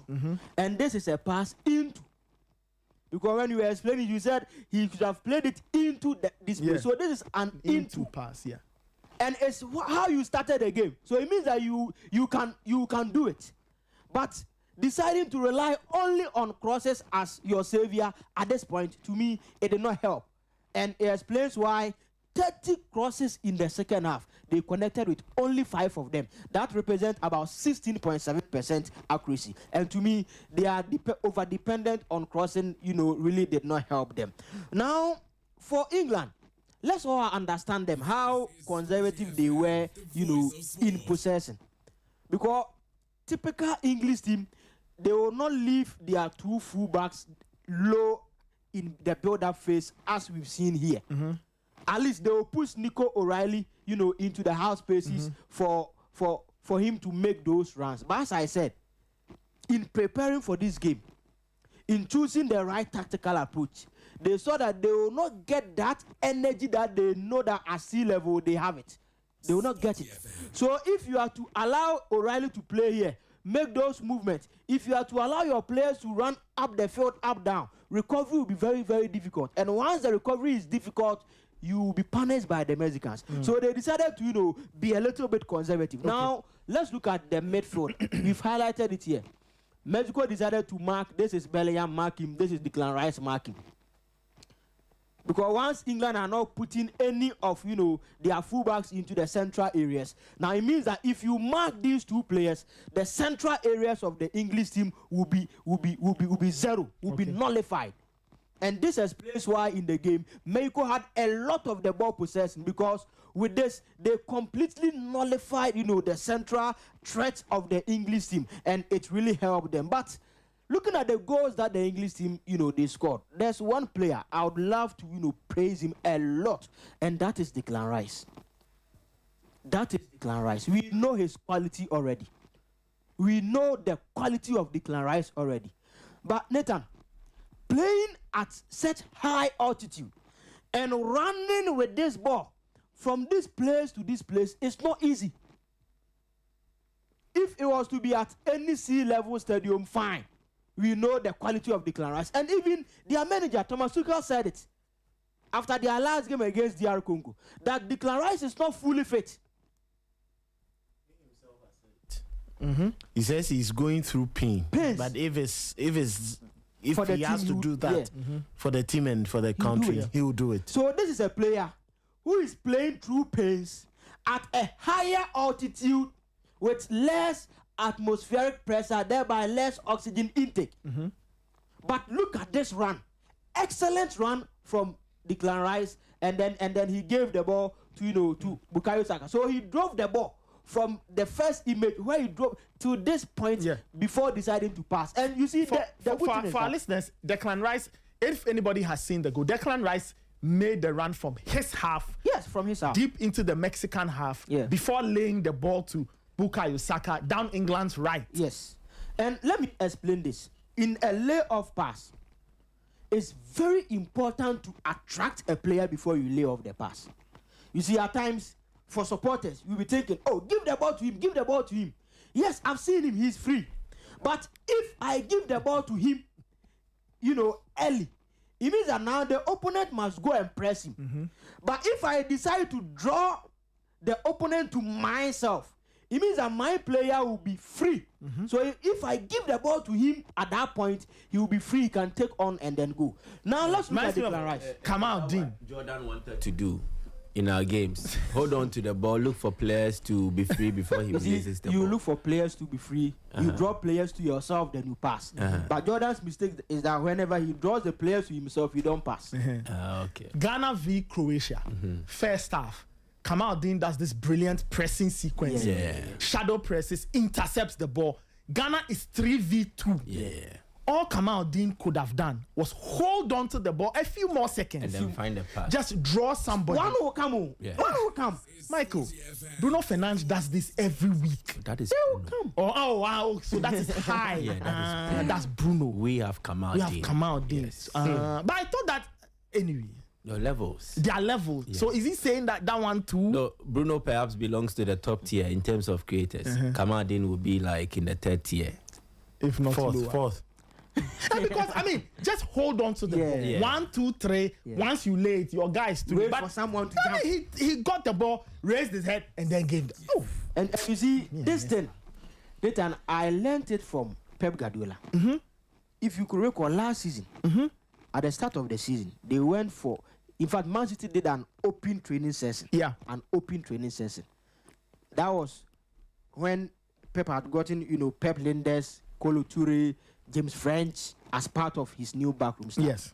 Now in that open training session, Nathan Ake had the ball at the wider area, and he saw Erling Haaland, so he sent in a cross. It was a very good cross. In fact, that ball Erling Haaland scored from that incident, and Pep blew a whistle. No. So I was like, but Nathan Ake he sent in a very good cross, but Pep came back and told him that this player was coming at you. So you should have, held on to the ball for some few seconds, draw him closer to you to open up that space behind him and put the ball there for an on-rushing player and not sending in this cross from such a wider area, because Erling Haaland is very good. That is why he was able to connect from this ball. But the process, you were wrong in the process. And I really understood this. Now, Nathan, let's look at the number of Mexican players Declan Rice drew to himself. 1, 2, 3. Okay. So just that movement, he drew 3 players to himself, freeing up this space for Bukayo Saka. Have you seen the power in, holding the ball for some few seconds? He drew up 3 Mexican players to himself. So it meant that once he, gave that layoff pass to Bukayo Saka, Saka had that space. One man came, but Bukayo Saka was able to put the ball at his right side, send in the cross, and then this was, the build-up to the first goal that the English team scored. So this is it. Saka put the ball to his right foot, sent in the cross. Now let's look at the movement inside the box, because there's a lot of, movement inside the box. Yeah. Now, this is the direction of Harry Kane. So Harry Kane, for listeners, Harry Kane is standing practically on the penalty spot. Yes. And he's moving to his right. Yeah. Or moving towards the cross. Now, I see there's a player with him. There's a Mexican player with him. Yes. Now, Nathan, let's look at this. Where is the pool? This is the goal. Yes, that is the goal post. Where is Harry Kane running to? Harry Kane looks like he's going away from the goal post. That is the point. And this is the clue. Why is Harry Kane doing this? Because he knows that there is a player behind him. This is Harry Kane in the build-up. He knows that there is a player behind him. And that was Jude Bellingham. So if I have Bellingham behind me, okay, then let me make this movement. So Harry Kane decided to move, towards the ball, away from the goalpost. Okay. To create this space for an on-rushing Jude Bellingham. Listeners, you can catch our Facebook feed. If you go there, ask Kelvin said, when you go to the Facebook feed, it's all there. Try and catch it, right? Just get some data, follow what we are doing so you can follow. I'll try and describe as much as I can, but if you can follow the Facebook feed, you will get a greater understanding of what exactly is happening. So this movement, took away this Mexican player with Harry Kane. It means that this space will be free for an on-rushing Jude Bellingham and even this Mexican player who was also running with Jude Bellingham. But once, hey, Jude is in front of you, you can be always rest assured that he's going to put this ball at the back of the net. And to me, it was a very well-rehearsed goal from the English side. Now, this is the second goal that they scored, the English team. And once again, a similar run from Jude Bellingham. Similar run from Jude Bellingham. Now Harry Kane decided to put this ball here for Jude Bellingham, and Bellingham scored, the second goal from this particular instance. So to me, Nathan, it was a very, very good game for the English team. They were tested by the altitude. They were tested by the environment. But to me, they did very well. They responded very well. At a point, it was 3-2 with 10 men. So England were playing at the Azteca, a high altitude arena, with almost all the supporters at the stadium rooting for Mexico. At the minute 55 with 10 men. 10 men. So England had to play 35 plus minutes. Yes, with 10 men at altitude. And that was the point where Thomas Tuchel shifted to a 5-3-1. So he ended the game with a 5 at the back, 5-3-1 to protect the lead. That is why I'm saying that there are coaches who know how to play tournament, because to play in a tournament you must sacrifice a lot of things. Tuchel decided to sacrifice their possession. Come on, maybe against Norway they will possess, but against Mexico at such altitude and with the factors in the game with the red card, and let's forget about the possession. Let's go in for the win. That's the most important thing. And to me, they did very well, by qualifying. So listeners, you can send in your comments 054-257-1061, 054-257-1061. Governor Usman is here. Michael Asari-Bredu also here. And you see, Nathan, one thing that I think it's also important is, just like Coach mentioned, the creator, the cross, the delivery. He did not hit it as a cross. So what the coaches would say, was it lofted? Yeah.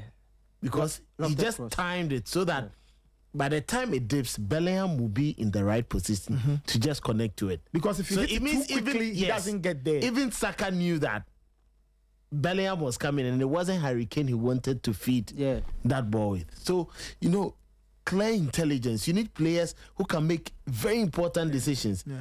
Trust me, if it was Noni Madueke, he won't deliver that ball. He won't. So you need elite players to make elite decisions. Exactly. Over the weekend, right, when we're talking about this thing about the African teams and all, a very good friend and senior colleague, Godfrey Akoto-Boafo, he was arguing that he thought it was more of the IQ. It was an IQ thing of players who can make high quality decisions, on the spur of the moment. And then he mentioned high quality coaching too, because Charlie, what Pap Thiaw did there at this, you will be defeated if you make such low IQ coaching decisions. You will pay for it. So that's why I said that it's about the level.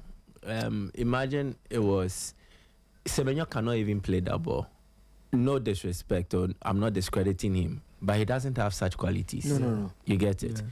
Yeah. Players and how they play mostly is about their formative years as well. Yeah. And how they were shaped. Exactly. A lot of our players who are even playing for the Black Stars, how were they trained? How were they developed? And that is the first point we need to look. How are we developing the average Ghanaian player? We'll come back to what coaches say, but how are we developing the current crop of players from Ghana? What are we giving them? Because you should be able, for example, in that position, the decision taken by Bukayo Saka is all down to his own quality. Exactly. Right? And Thomas Tuchel has no bearing. No. On how he decides to cross the ball. Maybe you show him, do it like this. But Saka will need to tap into the wealth of knowledge he has gathered right from his formative years as a footballer.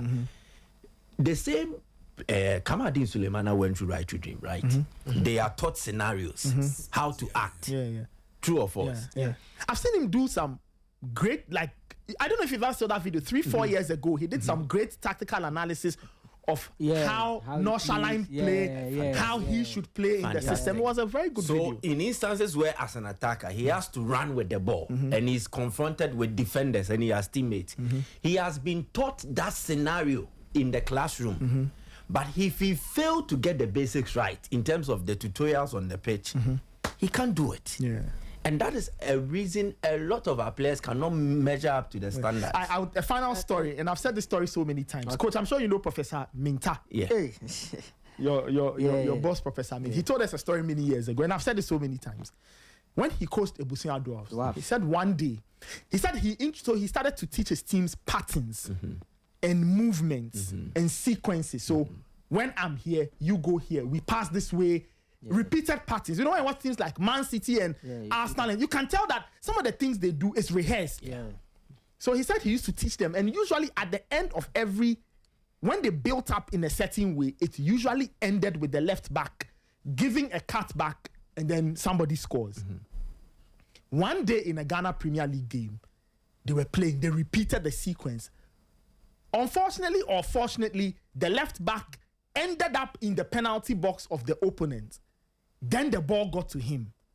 And then he said his left back stopped and turned and looked at the coach and was shouting, "Coach, minya deng, minya deng." You know, and he was telling us that at that point he expected a player to make a decision for himself. But the player couldn't, because he's never had to make such a decision in his life. As a footballer, you are in the box. It's you and the goalkeeper. Take a shot. But his turn is asking Professor Minta. So that is the first point. We just look at them on the screen. Look. Yeah, Colombia-Ghana game is on the screen. When Partey gets the ball, you see a lot of people are saying Partey. We forget that before Partey showed up at Atletico, he had been trained through the Spanish system for a long time. Partey was part of the guys who were dropped. Should I say dropped? They were frozen out of the final selection for the 2013 U20, the Mosi Soldier squad. He was part. Then he was dropped. Then he went to Spain to learn before he started balling. So if he has the ball now and you see him moving in close spaces, he learnt it. What are we teaching the guys here? It's very, very important. Very, very. Because with what Mickey was saying with Kamaldeen and all those things, you see, there are wingers who are very good at accelerating. That is Kamaldeen. But they have problem with deceleration. Slowing down. Look at the cross that Bukayo Saka gave. He was able to send in that cross because of deceleration.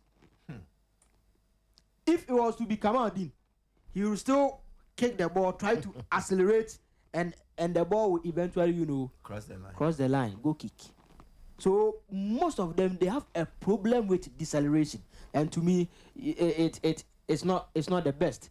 Now with the Brazil-Norway game, I would want to touch on this small thing sake of the time, and then I'll call it a day. Now this was the cross for Erling Haaland.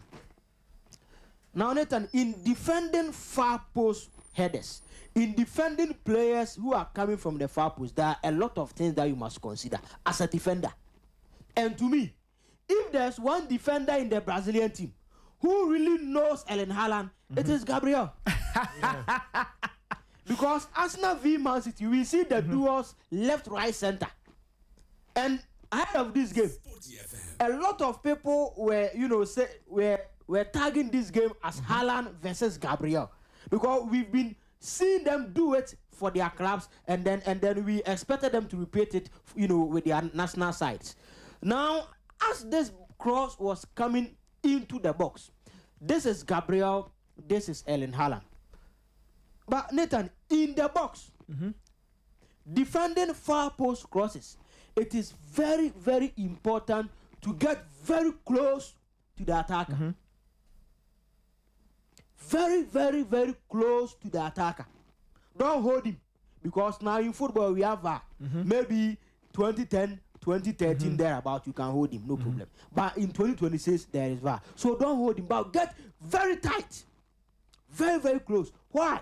To prevent him from getting contact to the ball. Because once you allow the attacker to get the first contact to the ball, he has the advantage.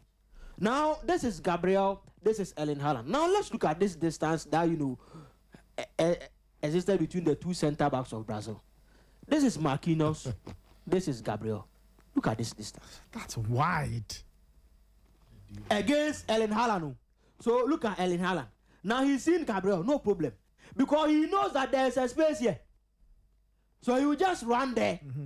For our listeners, just imagine this. The ball is on the left-hand side of Norway's attack. The cross is going into the area. Marquinhos is past the first post. He's way up past the first post. Gabriel is almost level, let's say level with the second post. But in between Marquinhos and Gabriel, there's this wide gap. Very, very wide. Go and check the goal that Ghana considered against Colombia. Jerome went, Lucasen stayed. that wide gap. Check the goal that Ivory Coast considered against Norway. Your man, Agbadu, he went. He created that space. Yeah. I've told you this. I said tournament football, even if it's not your game, watch it. Because the mistakes that they will do, it will appear in your game. England DRC, Kane's equalizer. Look at the distance. There was a distance. Twanzebe and Mbemba. Once Kane appeared, have you seen it? Space to so in tournament football, watch every game. Because the mistakes that they will do, it will happen in your game. The positives, how they will solve a problem, you will be met with the same problem. So if you watch it, you will be able to solve it quicker. And this problem of, distance or huge gap between the two center backs, it happened the game Brazil against Norway, and Haaland is always going to punish you if you give him the space. Wow. But coach, how do you solve that problem when it happens in game? In game, now like this scenario. Yeah, the first one is that positional discipline from the center backs. That is the first one. From positional discipline. Yeah. The second one, before this positional discipline can work very well, it means that the midfielders, in front of him, they must move and occupy those spaces for him. Because if the midfielders do not move and occupy those spaces, he might be forced into moving. Coach Thomas Villa told me this. He said football is like a magnet. It attracts. And it is true. Marquinhos, this magnet attracted him. To the ball. Yes, football, it attracts. So if you don't put players there, they are always going to be attracted. They will move. And once you move, there will be space. Marcelino Garcia Tora, former head coach of Villarreal, I was reading a piece that he wrote. He said, without movement, there's no football. And that is why all the time he teaches his players movement before anything else. He said he teaches his players movement. Because once you move, there will be a space. So how can the player identify the spaces? That is the most important thing for Marcelino Garcia Tora. Movement. Yeah. I once read a quote from Xavi Hernandez. He was talking about his time as a player at Barcelona. He said the biggest thing he hated was a static player. He hated it so much because he's telling his mates, his teammates, move, just move. Once you move, I can find you. Giving you the pass is not the problem. Just move, make yourself available, move around, so I can find you with the pass. It's not difficult to even just look at Olise and Mbappe. Yeah. He's constantly finding him. Yeah. Why? Because Mbappe is always on the move. So when he moves, it's easier to just lay the pass. Look at Harry Kane. He's constantly on the move. And Haaland, when Norway were not passing the ball, he told them, come on, I am running, play the ball to me. And that was when they started having the scraps. And then they started Sander Berger and then Patrick Berg and all the guys started picking up the scrap. But coach, I think that there is also one problem with, I saw the same thing happen with England, but their solution. Declan Rice was always slotting there. We saw Casemiro watching the ball in a very good I don't position. know if coach can still put the image on the screen. Casemiro was just he was watching the ball. And again, Ryan, who was the right winger, well, you see, it was Sheldrop. I think we need to give credit to Solbakken for the changes he made. Yes. Because we were questioning why he's bringing on Sheldrop and then he should have just taken off Selot. Yes. But what he did was Oscar Bob's Sheldrop will provide wing threats. Yes. And it is something that changed the game. See, Ryan, he's the one who is free at the far right. Exactly. Then so he allowed Mola Wolfer to get into the penalty area. And Wolfer is the left back. Yes. So what I know is that the right winger, you mostly have to support your right back. So in this case, it would have been Ryan supporting Danilo. Yeah. Then Ederson is the one closer to where Wolf is. He should have occupied that space. And then Marquinhos would have been free. Or worst case scenario, like Kelvin is saying, look at Casemiro. What he needed to do was to occupy where that yellow arrow is going. There are even two. He should look have at been them. there. There are even two there. See. There are even two. I mean, just quickly get into those positions. That's why Kevin, I said the midfielders just in front of your centre backs. Yes. They must slot in. They must exactly. You see, Kevin, with what you were saying, Ryan supporting or supporting defense. Yeah. It was what Bukayo Saka did for the English team that I was saying. He will come back, he will support. It was what Noni Madueke failed to do against DRC. Yeah, that's he took both Jet Spence and then Madueke off. Yeah. You must support. Yeah. Yesterday, and it's the reason why I have not liked, Anthony Gordon at this tournament. But yesterday, he gave me reasons why Tuchel, with his philosophy, will pick him every single time ahead of Rashford if he thinks that the game should be won in those fine margins. And those fine margins won England the game. The sort of tanks they were, and they found themselves in those solution making problems. And that's the problem with the Brazilian team. Who solves the problem for you? Yep. Who solves it? Yeah, they didn't have when they were making changes. And I always say it. Players at top level, elite level, whether you like it or not, they will give you something extra that players who play mid-table will never give you. And yesterday we saw a clinical case of what we saw. We saw Anthony Nusa, right? And we saw Oscar Bob. The difference was clear. What Oscar Bob provided, Nusa is let me run with the book, that Kamaldeen lifestyle. But when Oscar Bob came, you could see he wanted to find solutions to the issues. How do we penetrate? And he allowed, Odegaard to drop a lot more deeper. But yesterday there was one player that I think I should give credit to. Who? We people are saying Odegaard, but I think Sander Berger was. No, but he's excellent. He's actually the main guy in their midfield. What? Sander Berger is really good. He's actually the main guy in their midfield. Odegaard and the others, yes, they carry the ball. You can see them in there. But Berger makes sure that there is calm in the middle. He controls everything. England has a game. They do. It's a very complicated game for England. We are talking about this, right? Easy game. And I go back to, the quality of squad you take. You see, that is why when you go to a tournament, look, your one to last should have very good players. When we say very good players, not necessarily popular players. No. But efficient players. They are look at the changes. You are pulling off Anthony Nusa. You are bringing on Oscar Bob. Oscar Bob's technical level is really good. From Manchester City to... Look, they moved him on. Maybe he may not get away at Man City. But you see... His injuries, Pep wanted to quickly... Yes, but you can tell his quality. Look at the options teams have when it's not working. And look at the midfield. Even if you put aside Berger and Odegaard, Patrick Berg. Many have forgotten this was the main guy for Bodo Glimt. Yeah. Phenomenal midfielder controlling affairs. He's played all their games. Yes. Patrick Berg has played all the games and nowhere. He's the only person they did not change in that last group game against France. He's played all the games. And you see the variety of wingers. Yeah. The first half options for wingers were those who would not really send crosses into the box. Yeah. The second half option of Shelderup and Oscar Bob would send crosses into the box. So if I want crosses, I know who I'm playing. If I want those who will cut in and take shots, it is the Nusers and maybe the Selot who will be drifting inside. I think it is the options, variety of options available. And then I think that the other element is the knowledge of the coach to know his team and to know who can do what. Exactly. Yeah, it's very important. Right? Because coaches can be blessed with a good collection and not know what to do with them. Yeah. Look, we've seen national teams. What didn't Belgium have? What didn't Belgium? Look at the mixture of players Belgium had. They really couldn't achieve much because I think part of it was down to just poor coaching decisions, right? You can talk about weight, pressure, expectation, true. But I always say that every good coach, look at Thomas Tuchel. Yeah. Knowing who can do what. In this game, no, I don't think Madueke helps me. He throws on Bukayo Saka for a reason.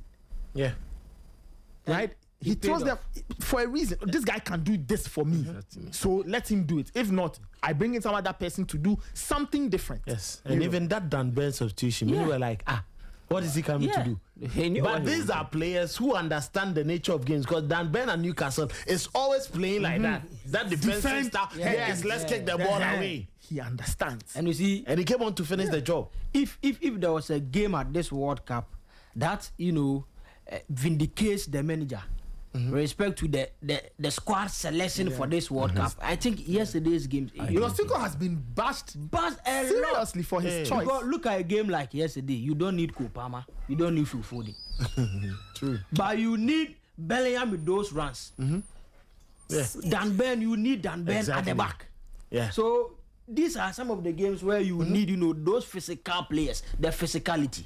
And as you said, knowing the players is very key. Look at Norway. You see, they were unable to qualify for the Euros.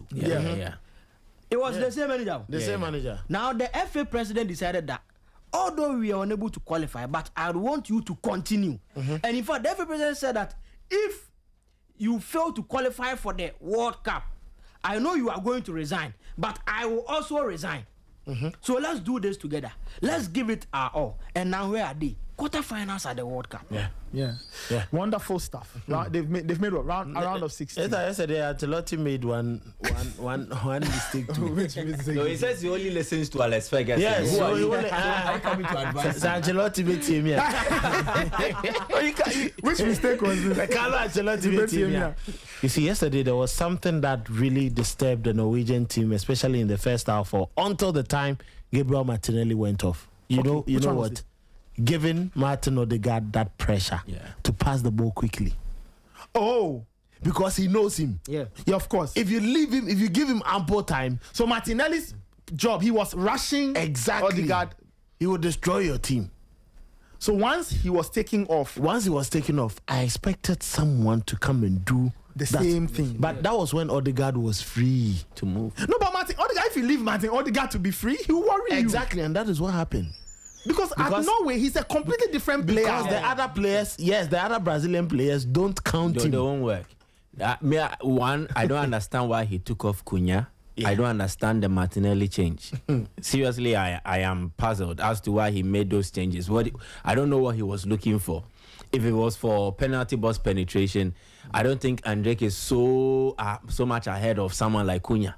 Of course. And trust me, the run that Andrek made when the through ball was played for him by Vinny, if Cunha, it would have been similar circumstances, but maybe he would have executed it better. Yeah. You get it. So, at times, you see, coaches don't get it right most of the time. But it is them accepting and correcting. This one was a bad Brazil did not play badly. They had good chances. At times, you can say that luck was not on their side. But also the decisions and the indecision of the manager at times was a bit questionable. I think it did not help them throughout this tournament. Wow. Ancelotti will need to improve. Yeah, he will have to. Anyway, I ran through the scores of the round of 32 games so far. Switzerland 2, Algeria 0, Australia 1, Egypt 1, Egypt winning 4-2 on penalties. Argentina 3, Cabo Verde 2, great effort by Cabo Verde. Colombia 1, Ghana 0. Canada 0, Morocco 3, and the Moroccans, they went through, they enjoyed themselves really well. Paraguay 0, France 1, the toughest game France has played so far, but they still came through, won by Kylian Mbappe penalty. Brazil 1, Norway 2, same score as back in 1998. Mexico 2, England 3, and then tonight is Portugal v Spain. Coach Danso will be breaking that down on Copa Mundo today. Coach, your friends, La Roja, are playing against Portugal today. That's a good one. We are winning against Portugal. We are not playing against Portugal. Hey, you are winning against Portugal. La Roja. Ronaldo's last dance. La Roja. The Simpsons predicted that Mexico and Portugal will play at the final. Well, Mexico is out. Yeah, so maybe Portugal will make it to the final. Well, let's see how they deal with Spain. Let's see. It will be a very interesting showdown. Oh, but they beat Spain in Nations League. No problem. Ronaldo's last dance. At a World Cup and even qualifiers for the World Cup, Portugal have not beaten Spain. The last time they met, 2018, 3-3. Yeah. The Ronaldo show. Don't worry. You see, Spain. There's one thing about the Spanish team. They've over time, they've become better as the tournament, went on.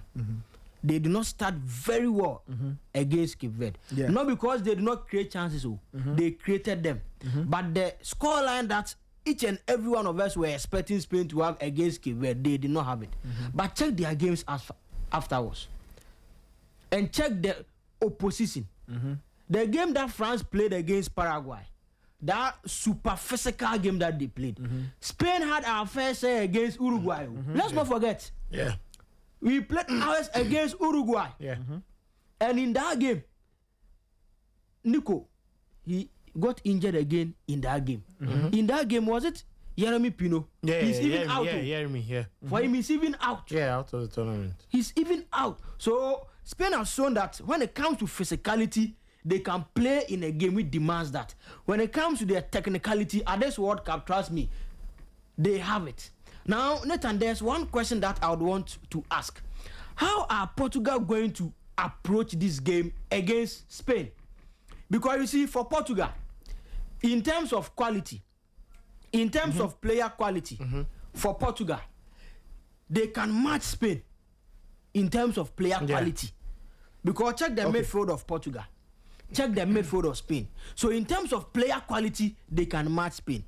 But in terms of general gameplay, Spain's midfield has that cohesion, has that automatism, has that advantage than Portugal. So if you are Portugal, how are you going to approach the game against Spain?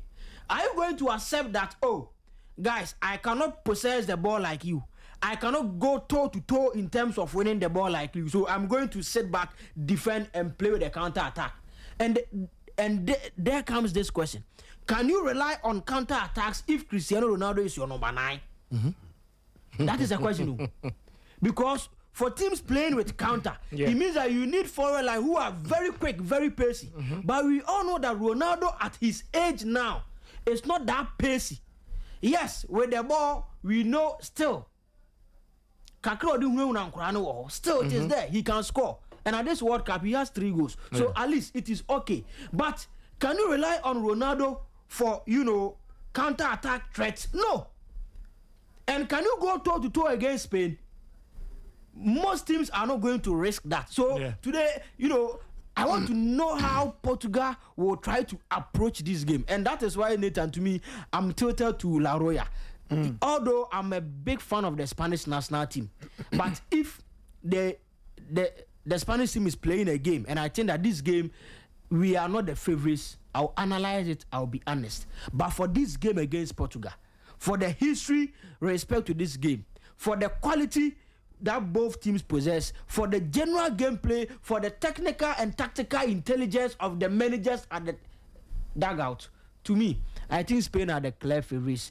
They will win this game. And once again, Spain will score at least 2 goals and win the game. All right, we'll see how it goes. They will score at least 4. Yeah, at least 2. 4 after 10. This is how we wrap it up on the Sporty Breakfast. My name is Nathan. Many shouts to Coach Kwabena Danso, Kelvin Owusu, and Michael Asari-Boadu. Coach Danso will be back later today on Copa Mundo. Many thanks to you, our listeners. Thank you for your calls, your messages. Coming up next is Total English Football. But many shouts to my production team, Immortal, Nanekia, Angela, Abigail, Fly, and Emmanuel Ayamga supported us on the stream and social. My DJ Fidelis also helped us. He was great. Shout out to the technical team. We'll catch you later. Enjoy your day. Stay safe. Watch the weather. Take care of yourself. And please keep listening to Sporty 106.1 FM. Before I leave, a final word from all our partners who have been helping us with the World Cup thing. Coca-Cola, Feel It All. Pepsodent, Do the Two, Brush Day and Night. Cheers to our Charlie. Didi Jollof, Didi Nasambre, Biom. Club Beer, cheers to our Charlie. Handy Farms, More Than a Farm. Ghana's Mango Elevated from Farm to Table. The European Union supporting community engagement and youth participation through sports. And remember to do the 2. Brush your teeth before you go to bed tonight. And remember to brush your teeth with Pepsodent. My name is Nathan Carl. Stay safe. Have a blessed day. We'll catch you later.